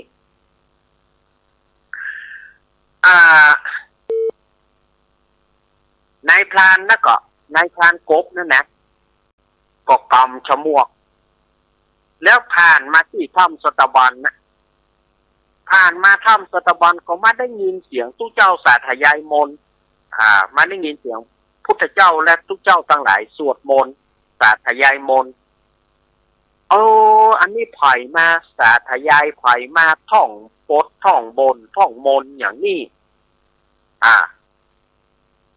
พอใจพรานกบนี่ก็กำฉมวกไปตัวกำเล็กซ่อมนะกำเล็กซ่อมไปตัวแล้วก็ไปยืนฟังยืนฟังอยู่ก็ไปยืนอยู่ตั้งหลังกบเนาะไปยืนอยู่ตั้งหลังกบก็อยู่ตั้งหน้านะอวบอบปบ กบนะมันก็ยืนฟังอยู่นั่นนะอบปบอยู่นั่นนะนายพรานกบคนนี้กับไหวโดยกันไหวโดยเมื่อฟังกรรมที่พุทธเจ้าสาธยายมนต์ก็เกิดคล้อยตามแหละคล้อยตามม่วนแต่พุทธเจ้าสาธยายมนต์อย่างมาม่วนกบก็เคลิ้มคนก็เคลิ้มกบก็เคลิ้มคนก็เคลิ้มพอใจคนนั้นก่อนไหวโดยก็เกิดปิติขึ้นแล้วก็เกิดลืมตัวฉมวกหรือว่าเล็กซ่อมนะก็หลุดมือเล็กซ่อมนั่นหลุดมือก็แปลว่าไปถูกใส่หลังกบไปถูกใส่หลังกบจวบเดียวโพดลายสถาญาติโยมกบตัวนั้น ตายด้วยบ่หูบัดตันได้หูเนื้อหูจริงบัดตันได้สักเอ็บตายทันทีพอใจคนนั้นก็โอ้ตายแล้วกูเอากูบัดเจตั้งใจจะฆ่ามึงเด้อไอ้พุทธเจ้าแล้วก็ขอสารภาพผิดว่าข้าพระองค์บัดได้ตั้งใจที่จะฆ่ากบตัวนี้ข้าพระองค์ฟังธรรมแล้วเกิดความม่วนคล้อยตามธรรมของพระองค์จนลืมตัวฉมวกไอ้ต้อมหลุดมือไปถูกใส่หลังกบพุทธเจ้าก็บอกว่าก็มันเป็นเรื่องสุดวิสัยแล้วกบตัวเนี้ยมันก็ฟังธรรมเหมือนกันเอาอันก็ม่อมฉันก็เป็นบาปกับพุทธเจ้าค่ะถือว่าเธอไม่ได้ตั้งใจแต่กบตัวเนี้ยมันก็ถึงคาดของมันก็ถึงมันก็ถึงกล่อมของมันมาตึกละกล่อมที่มันจะเป็นกบมันเสี่ยงไปแล้วมันก็เลยมาตายอย่างนี้พอใจคนนั้นก็เลยตั้งอันก็เลยเลิกเป็นพานกบบอกไปซ่อกบซ่ออย่างแหมต่อไปส่วนว่ากบตัวนั้นก็ตกกลางคืนก็มาเฝ้าพุทธเจ้าที่พระเชตวันมหาวิหารมาเฝ้าพุทธเจ้าที่วัดพระเชตวันมหาวิหารพระพุทธเจ้าได้ไปเป็นเทวดาได้ไปเป็นเทพบุตรเป็นเทวบุตรมีปราสาทสูง15 โยชน์1 โยชน์เท่ากับเท่าไหร่1 โยชน์เท่ากับระยะทาง16 กิโลญาติโยมก็คูณ15 โยชน์เข้าไปแล้วก็มีนางฟ้าบริวาร60,000 นางเป็นบริวารได้ลงมาเฝ้าพุทธเจ้าพระพุทธเจ้าถามว่าดูก่อนเทพพบุตรญาติก่อนเธอได้สร้างอย่างแม่ถึงได้มีปราสาทราชมนเทียนสูงแล้วก็มีบริวารนักมีรถวิเศษเธอได้ทำบุญอย่างไว้เทพพบุตรองค์นั้นก็บอกว่าพันเตภควาข้าแต่องค์สมเด็จพระสัมมาสัมพุทธเจ้าข้าพระองค์นั้นได้ทำบุญข้าพระองค์เป็นก็คือกบตัวนั้นญาติก่อนนั้นข้าพระองค์เป็นอ้ายของพระองค์ข้าพระองค์นั้นได้มาเป็นกบแล้วมายืนฟังธรรมที่พระองค์ได้สาธยายในถ้ำสัตบัญแล้วก็ข้าพระองค์ก็เคลิ้มคล้อยตามธรรมที่พระองค์เทศจนมาถึงถูก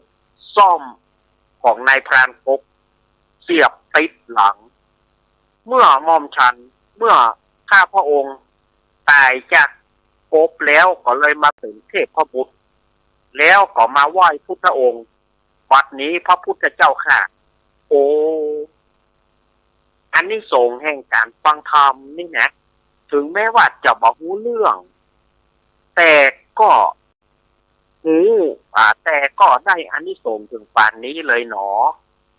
สาธุอนุโมทนาเตยเนอร์พระพุทธเจ้าเปิ้นไหว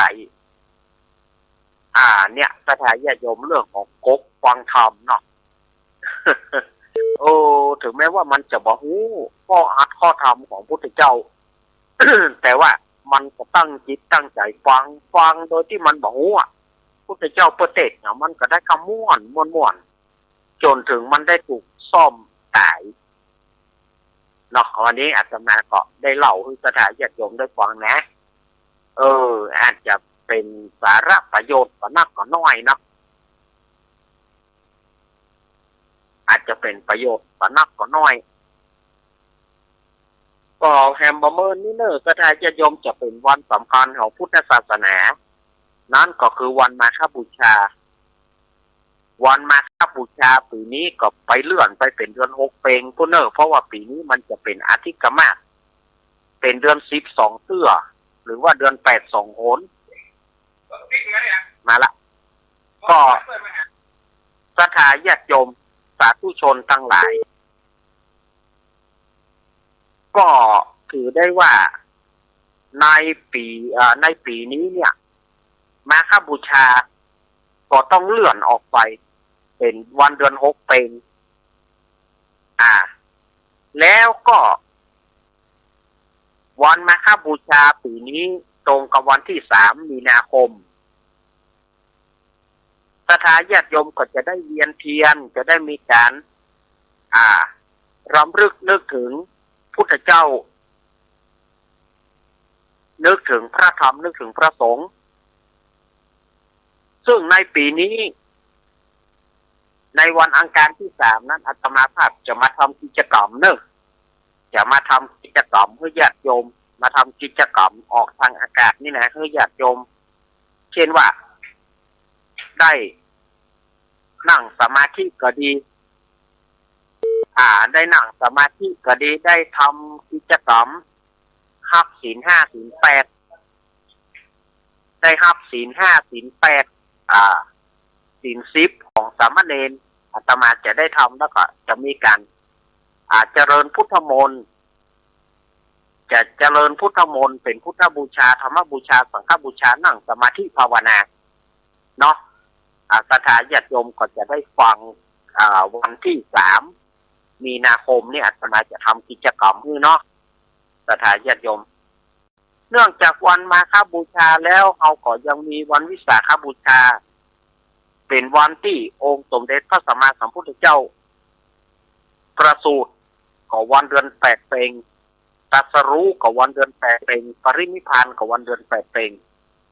ซึ่งในปีนี้มันบัดตรงกับเดือน8 เพ็ญเพราะว่ามันเป็นอธิกมะมันจะเลื่อนไปเป็นเดือน9 เพ็ญส่วนประเพณีอย่างวัดพระธาตุไดน้อยวัดพระธาตุหริพูนชัยก็คือเหมือนเดิมไม่เปลี่ยนแปลงก็คือเหมือนเดิมไม่เปลี่ยนแปลงแต่ว่ามันจะเปลี่ยนก่อนเนี่ยมันจะเปลี่ยนก่อนมันจะไปเลื่อนไปท่านหัตถมีบูชาก็จะเปลี่ยนไปอาสาฬหบูชาก็จะเปลี่ยนไปอันนี้ศรัทธาญาติโยมตามที่อาตมาได้เอามาเล่าให้ศรัทธาญาติโยมนั้นนะคือวันมาฆบูชานี่ก็คือพระสงฆ์ทั้งหลาย 1,250 รูปมาประชุมกันโดยไม่ได้นั่นหมายมาประชุมกันเพื่อจะมาฟังโอวาทปาติโมกข์ในครั้งนั้นพุทธเจ้าต้นก็จะลวดลงสังหารเพื่อโดยว่า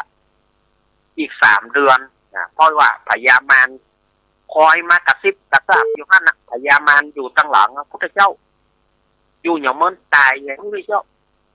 ถ้าอยู่เมินนะตาย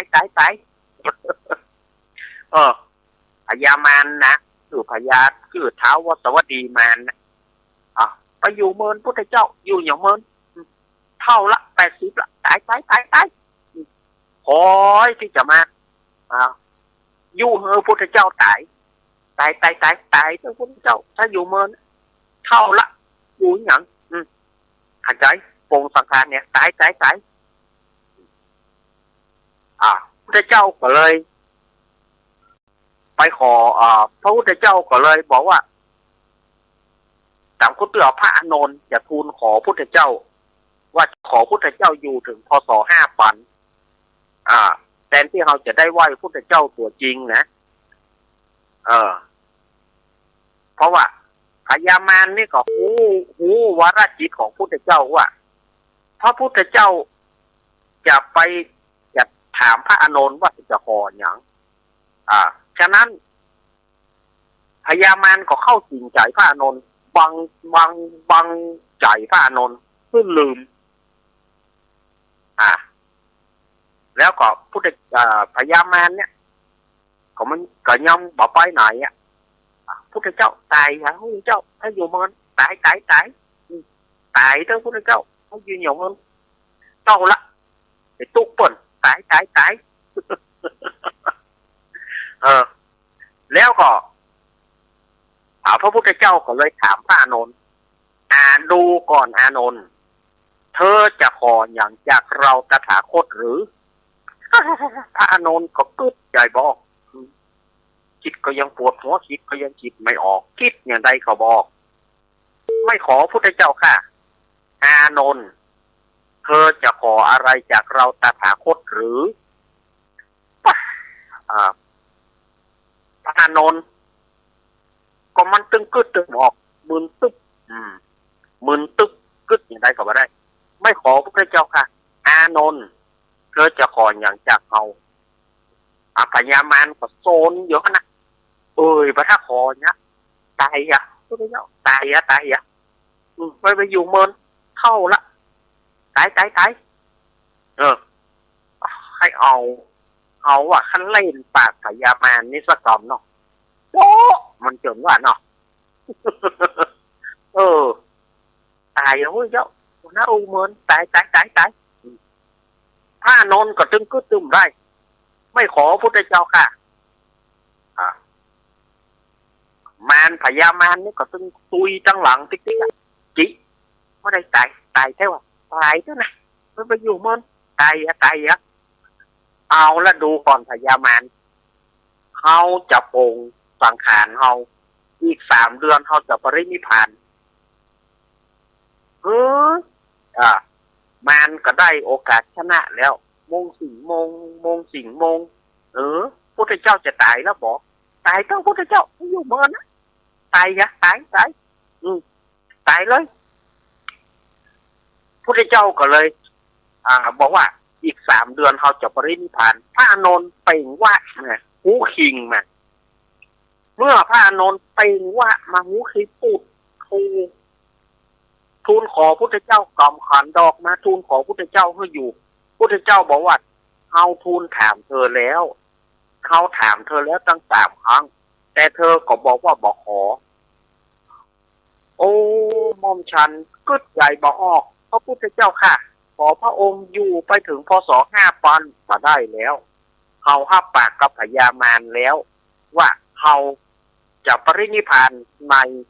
วันวิสาขบูชาอีกจะถึงนี้3 เดือนพระนนท์ให้สะอึกให้เป็นอันอย่างเนี่ยมาโดนจิตโดนใจพญามารก็ไปบอกคือเราเทวดาทั้งหลายพุทธเจ้า3 เดือนพุทธเจ้าจะปรินิพพานเพราะ3 เดือนคือวันวิสาขบูชาพุทธเจ้าอายุได้80ก็ล่วงลับกับขันปรินิพพานที่ปาวาระเจดีย์ในกรุงกุสินาราข้างต้นไม้สาระเนาะต้นไม้รังกู้กันนะต้นไม้รังกู้ต้นไม้รังกู้พุทธเจ้าไปปรินิพพานที่หั่นอันเนี้ยสถาญาติโยมเป็นวันที่เขาตั้งหลายควรทำบุญเป็นพุทธบูชาเนาะเดี๋ยววันที่เนี่ยวันที่3เนี่ยอาตมาจะทำกิจกรรมเหมือนวันพระวันศีลนะได้นำสถาญาติโยมมาไหว้พระสมาทานศีลมีการสวดมนต์เจริญพุทธมนต์แล้วก็นั่งภาวนากันเนาะอาตมาจะได้ทำบุญทำทานเอากระบอกเสียงเนี่ยเป็นส่วนบุญส่วนกุศลญาติโยมวันที่3อาตมาจะทำกิจกรรมเนาะเอาละบอกสถาญาติโยมอาตมาก็จะได้วางสายแล้วบออาตมาจะได้เปิดสายเพื่อสถาญาติโยมเนบออาตมาจะได้วางสายเพื่อสถาญาติโยมอยู่จุดไหนมองใดบอโทรเข้าเอาละอันโทรศัพท์นี่มันก็เท่าเหมือนเจ้ามันเปิดเนี่ยแค่นะอ้าวสถาญาติโยมอยู่จุดไหนตั้งใดโทรเข้ามาได้เลย0837611775แดดร้อนนี่นะอาตมากึดเติงสมัยก่อนเนาะเพิ่นหับน้ำตาลหัวมะขายถ้าใครจะซื้อบวยละ4 บาทบวย2 บาทก็มีบวยน้อยถ้าว่าบวยใหญ่บวยละ4 บาทอิ่มจนอิ่มบัดเดียวบ่มีนี่นะเนาะฝ่ายบ่หับน้ำตาลหัวมะขายเนาะ แต่ก่อนคนเฒ่ารุ่นนั้นถ้าอย่าตายมดแล้วกับหมูนะเออ หับน้ำตาลหัวมไก่เนาะถ้าจะมีละเออเอาไปจะโทรนะอาตมาโทรได้เลยเนอะ0837611775ตังใดตังใดที่สถานญาติโยมอยู่ตังใดสถานีไหนฟังได้พ่องเพราะอาตมาแบบสามารถจะเปิดฟังทางห้วยสองตักได้เพราะห้วยสองตักคอมเปิ้นเสียสถานญาติโยมฟังจากสถานีไหนก็โทรเข้ามาเนอะฟังจากสถานีไหนก็คือโทรเข้ามา0837611775โทรเข้ามาได้เลยตั้งเชียงใหม่ก็ดีตั้งฝางก็ดีนะตั้งฝางแม่บัวพัดกุลันเดี๋ยวจะเอาทำไปส่งให้ท่านพระครูอยู่เนอะ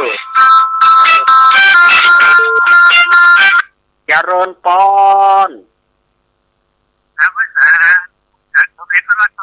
โอ้ไอเอกมาสายแรกเลยไอเอกเอ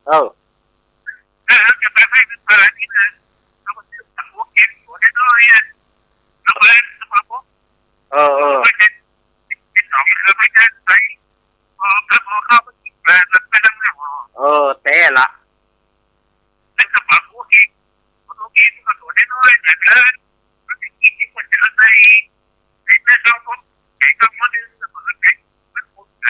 ข้าวแม่นแน่นอนแต่ก่อนมันลำแน่มันหอมแน่บาดตัวใหญ่แม่น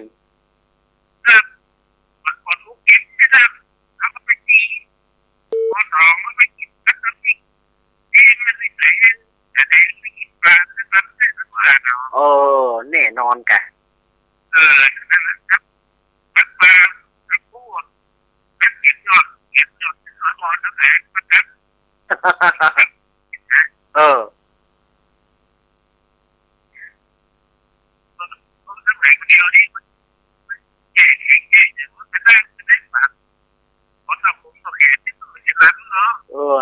แน่ไอ้เด็กแน่นอนครับครับไอ้เอกครับวันนี้ครับผมครับไอ้เอกพะเยาแล้วนะไอ้เอกพะเยามาสายแรกไอ้เอกนี่ฟังจาก104แน่นอนถ้าสถานี104คนฮับนี่ไอ้เอกโทรมามาสถานญาติโยมอยู่จุดไหนตั้งใดบ่อยู่จุดไหนตั้งใดก็โทรกันเข้ามาเนอะแม่สูพีดแม่ย่อยสันไส้เจริญปอนมาแล้วแม่สูพีด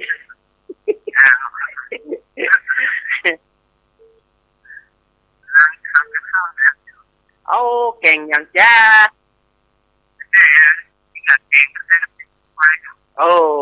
เก่งพอกาดเนาะบอกแฟนเข้าใจเด้อมันขาดกันมาได้ไง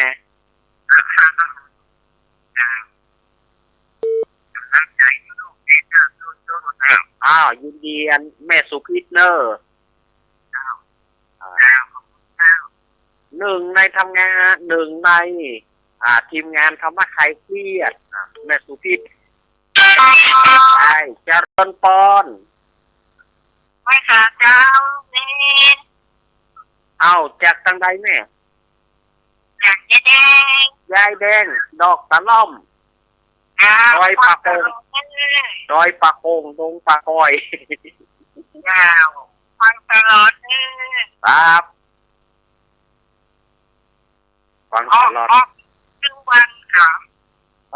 เฉพาะวันอังคารแม่วันอังคารแล้วก็บางเตือกก็ได้เตนครูบาอาจารย์ไปเนี่ยกะ มันแบบได้ตึงวันเนาะวันที่จะแตนต้นไปวันอังคารครับอังคารวันเดียวคือวันของเฮาเจเนี่ยก็อยู่เจอยู่วันพูดถึงเจซะนะฝากความคิดเจฝากความคิดเติงหาเนอว่ะไว้ค่ะเจ้าแกวันตลอดเลยยินดียายแดงเนอไว้ค่ะเจ้าเนี่ยยายแดงดอกกระล่อมซอยปลาโคงตรงปลาคอยปลาคอยใต้ในเวียงเชียงใหม่เนอน่ะคนว่าอีแม่อู้บ่ให้ฟาดเนี่ยอีแม่อู้บ่ให้ถูกเฮ้ยอู้บ่ให้ถูกอู้มาเตอะถูกบ่ถูกไม่สำคัญที่สำคัญก็คือจิตใจเฮาอู้บ่ม่วนบ่เป็นหยัง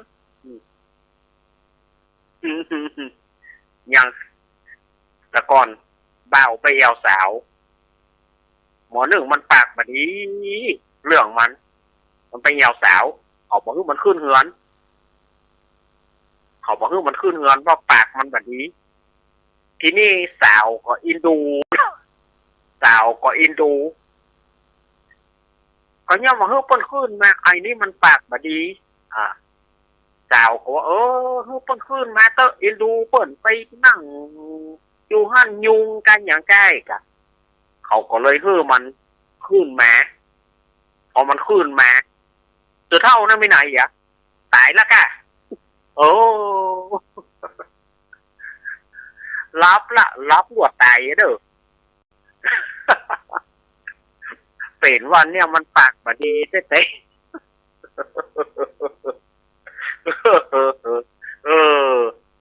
มันอย่างเอียนะเปิ้งเขาบอกว่ามันขึ้นเฮือนเนาะแปลว่ามันมีที่มาที่ไปหรอก0837611775แม่นวลนภาโทรมาหาอาตมาหำกำเนอแม่นวลนภาท่านฮะสุวรรณบ้านงัวลายแม่โอนมาแล้วก็แม่โทรมาหำกำเนอถ้าแม่ฟังอยู่นะแม่นวลนภาท่านฮะสุวรรณงัวลายเชียงใหม่เนอแม่เพราะว่าลูกเนนบักกล้าประกาศเพราะว่าเสื้อแม่ได้โทรแม่ได้โอนปัจจัยแล้วการบัดได้โอนการนี่นะแม่แจ้งให้ลูกเนนกำเนิด0837611775มาฝ่ายจะโทรมาแถมนะ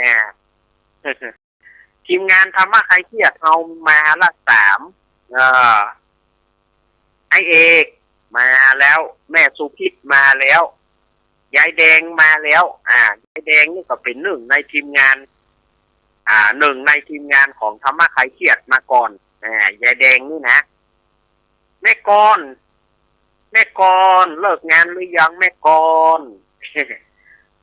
แม่พรป่าเศร้าโทรมาหากันหน่อยเด้อแม่พรเด้อแม่พรป่าเศร้าคือเพิ่งหาเด้อ แม่พรป่าเศร้าปีไม้ปีที่สมัยวิไรศักดิ์โทรมาเด้อถ้าฟังกันอยู่นะถ้าฟังน้องเบาอยู่นะลุงหนุ่ยก็ได้ไอ้นึกก็ได้แม่อารีต้นเปาโตตั้งฝังแม่ไอชัยประการแม่จันโสมมณีจากแม่ปราณีมแม่แมววันนั้นได้ตักกันคำเดียวเนอะแม่ปราณีม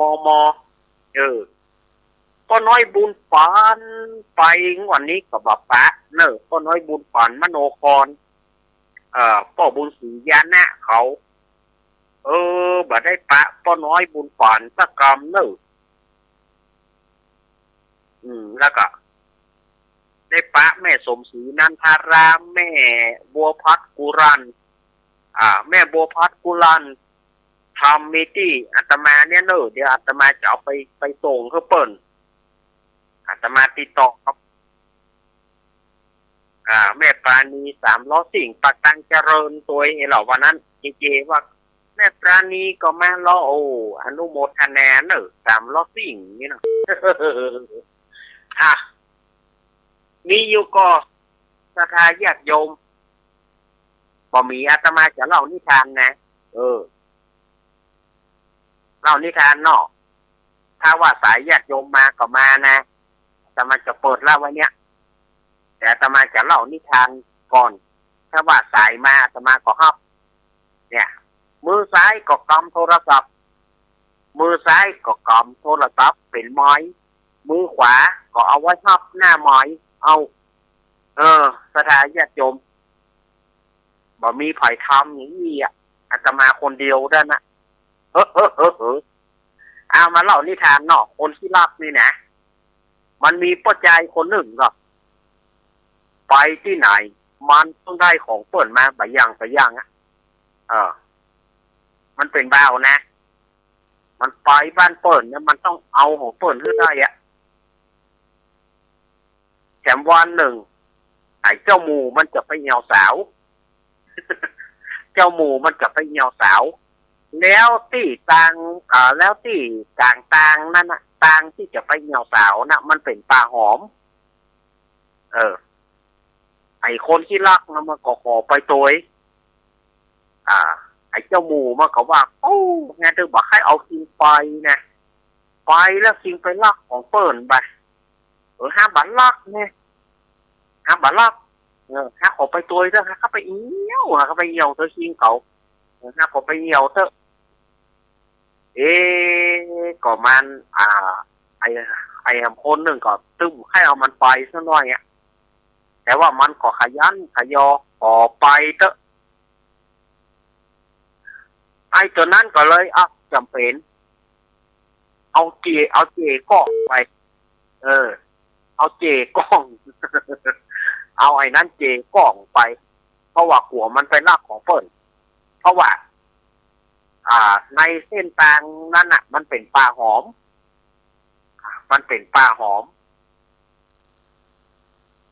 ไอ้ตัวนึงก็บอกคือถ้าถึงปลาหอมแล้วจริงฮัดคอหาขึ้นแน่ๆเนอะเพราะว่าหัวมันไปยื้อโลกหอมเปิ่นหัวมันไปยื้อโลกหอมเปิ่นไอ้ตัวนั้นก็ไปพอถึงที่ปลาหอมพอปลาหอมมันอยู่สองทลาบข้างทางนี่หรอกไอ้นั่นกับมันหัวเจ้าหมูมันไปโลกหอมเปิ่นเอาจริงฮัดคอแฮะมันเจก้องหรอเกาะก้องเจก้องแต่ถ้าญาติโยมบางคนอาจจะบ่รู้จักเขาว่าเจก้องหรือว่าเกาะก้องคืออย่างก็เจหลังน่ะเจหลังนั่นน่ะคนเมืองเขาว่าเจก้องเกาะก้องพอถึงนั่นก็คือไอ้ตัวนั่นฮัดคอมันฮัดคอมันเพราะว่ามันหัวมือไอ้นั้นไปเดทหอมเปิ้นไอ้แล้วก็แกนอักกันเนาะพอมันฮัดคอโหลบ้านก็มาได้หัวมันไปลักเดทหอมเปิ้นไปเหี่ยวปีกมาไปเหี่ยวแล้วเหี่ยวสาวแล้วขาปีกมาเอาทำละพอถึงปลาหอมนะมันอยู่สองทลาบข้างทางนี่หรอกสมัยตะก้อนมันเตี้ยวเหี่ยวสาวเนาะสถานญาติโยมก็เอาไอ้นั่นเจก้องนั่นนะแล้วนี่ก็นักคอหันแน่ๆเนอะหัวมันไปเดทหอมเปิ้นปรากฏว่าปีกมาสถานญาติโยมเป็นว่าหอมเป็นงามตีนมันสถานญาติโยมมันบ่ได้เอามือเด็ดหรอกแต่ตีนมันน่ะมันแกว่งลงไปพอถึงปลาหอมมันก็กีบ พอถึงปลาหอมมันก็กีบเด็ดหอมเต็มงามตีน หัวหอมนะเต็มงามตีนมันป้าเปิ้งว่าคนที่รัก มันถึงหาตังเอาจนได้แล้วบอกมันมือมันลกมาได้แต่มันเอาตีนลกเพราะว่าตีนมันโคนเฮาถ้ามันโคนใหญ่เนี่ยมันเจก้องกันเนี่ยมันบ่สามารถที่จะเอาตีนมันขึ้นมัน มันแบบสามารถที่จะงอตีนได้ลูกมันตีนมันก็ต้องเลยเลยลงไปมันไก่ป้าหอมมันก็ตีนมันลกโพดไก่ป้าหอมมันก็ตีนมันลกโพดเพื่อแล้วพยายามมันได้หอม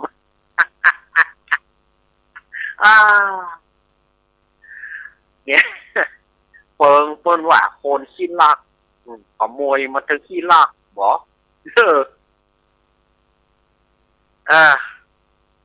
เนี่ย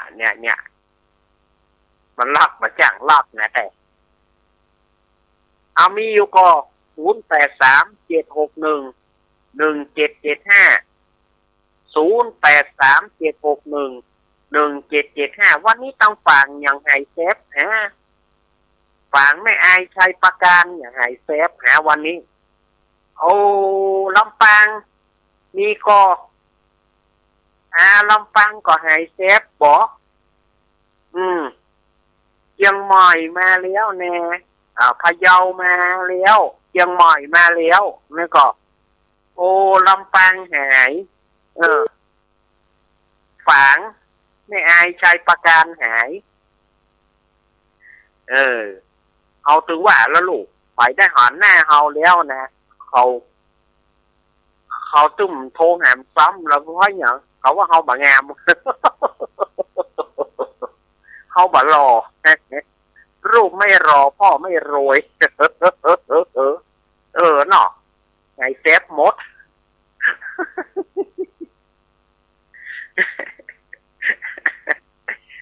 ไงเซฟมดอะบอกว่าเล่นมาได้เนอะแม่เฮ้ยใครจะโทรมาโทรมาคละกันก็ได้เนอะแม่พี่สมัยนางแรแม่สีกุลแม่แก้ว100%มีไหนเมากินบะลอดเยอะกะ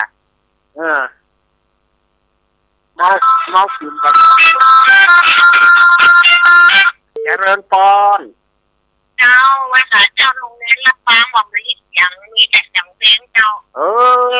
ลำปางบอกมาเนาะลำปางบอกมีเสียงเมื่อกี้แม่เปิดนี่โทรศัพท์แม่เราไปกับพ่อทำ2 หน้าตรงนี้นะทำเดียวแม่ไปสั่งไม่ออกแล้วแม่มาบอกพ่อเขาเตือนว่าตัดน้องโบ้ให้มันรถอีฟ้าโอ้คือมันรถอีฟ้าพ่อเขาเตือนหวานอยู่เขาเนี่ยฟังเสียอย่างเนอะเนาะฟังเสียอย่างเนอะอย่างเจ้า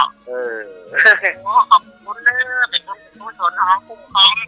มันอยู่อาศัยเนาะนั่นนะกะเอาไม่ได้เจ้ายินดีเนอะแม่พี่สมัยถือว่าลำปางนี่คนมีเสียงเพลงอันนี้แม่พี่สมัยแจ้งการเบิงละแม่แก้ว100%ประหายถ้าหอยถ้าขึ้นลำปางเป็นเพลงถ้าเขาหน้ามันเป็นเพลงแหมคือแจ้งท่านมหาสมศักดิ์ท่านเด้อครับเปิ้นแต่ได้เป๋งทางเชียงใหม่เฮามีอยู่ก่อแหทีมงานทำมาขายเสียดเฮามายายพรมายายพรเมาต่ำบลอดทั้งนั้นยายพรเมาต่ำบลอดทั้งนั้นยายพรข้างกับแปลงวอกเมาต่ำบลอดทั้งนั้นยายพรข้างกับแปลงวอกกับตอนนั้นเนาะยายพรข้างกับแปลงวอดสันกับแปลงเจียงใหม่ถันกับแปลงอ้วงงอแดงถันกับแปลงเจียงใหม่รับสัญญาก็เอากับข้อตอนนี่มันเข้าลงเนาะแม่ข้างกับแปลงวอดว่ะครับยายพรน่ะตำบะพางก็ล้ำนะตำบะพางก็ล้ำท่านอาจารย์ไปหูที่ไหนมาแต่ก่อนอาตมาอยู่สันปะตองเนาะสมัยก่อนอาตมาอยู่สันปะตองนะญาติอาตมาเนี่ยคนตำผู้ศิลมันล้ำนะบัดตอนแล้วเนอะโนเวสเวิร์นเวอร์เวลาหมดแล้วน่ะบ่มีไฟโทรแล้วก็เวลาหมดพอดีอาตมาก็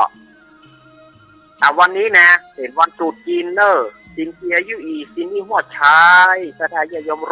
รยกันกุ๊กคนเนอะเ สิงลี่ห่อห่อสิงลี่ห่อห่อแล้วก็ขอให้ได้ปอนกำปอนมงคลพกลกซิ่วพกลกซิ่วอยู่ดีมีสุขเหมือนกันผู้คนขอบคุณทุกสถานีที่ได้เปิดเครื่องรับฟังได้ดีเสมอมาบุญใดกุศลใดที่ท่านได้ทำแล้วขอให้เป็นประสานท่านไปทำบุญที่ไหนท่านจะเดินทางไปไหนขอให้เดินทางโดยสวัสดิภาพและความปลอดภัยขอบคุณ 104.50 เมกะเฮิรตซ์ขอบคุณ 88.5 เมกะเฮิรตซ์ขอบคุณ 106.25 เมกะเฮิรตซ์ขอบคุณแม่วางเรดิโอขอบคุณสี่ปันเงินเรดิโอขอบคุณบ้านแป้นเรดิโอขอบคุณ 106.50 และลำปางสตาร์ 101.25 แล้วก็ขอบคุณเจเจเทรนเนอร์ครับผมขอบคุณหลายๆครับผมซุปเนอร์ซินจีซินนี่หัวชายซินนี่ห่อเหมือนกันผู้คนเนอร์อายุวันนงสุขังป้าลังใครที่หูจักไอ้ประหลัดย่อยที่บ้านถ้วยทางเนี่ยเนาะเปิดได้เสียชีวิตเปิดอุ่นย่อยเนาะเปิดได้เสียชีวิตลงแล้วเปิดได้เสียศพวันพัดเนาะวันพรุ่งนี้จะไปครอบดาคัวเปิ้ลนะเนาะครอบดาคัวบ้านศพถ้วยทางเนาะหมู่ที่12อำเภอดอยลอเนาะหมู่ที่12อำเภอดอยลอป้าอุ่นย่อยนี่เป็นไอ้ของประหลัดย่อยเนาะเปิ้ลแต่เสียคืนวันพรุ่งนี้จะเป็นคืนทุดท้ายแล้วเนาะวันพัดนี่จะเป็นวันเผาป้าอุ่นย่อยนะเนาะบ้าน12บ้านถ้วยทางเนาะ12บ้านถ้วยทางตำบลดอยลอเนาะวันพัดนี้จะเป็นคืนทุดท้ายแล้วครับวันพัดนี้จะเป็นคืนมันจะขอโทษโดยวันปูดนี่จะเป็นคืนทุดท้ายแล้วเนาะวันปูดนี่จะเป็นคืนทุดท้ายละเป็นคืนทุดท้ายของป้าอุ่นย่อยนะเนาะไอของประหลัดย่อยเนาะหมู่3เนาะหมู่ประหลัดย่อยนี่อยู่หมู่3ตำบลดอยลอเนาะครับคืนขอบคุณครับในโมนเลยจบรายการโคบาลักปั่นโยนนั้นนะครับผม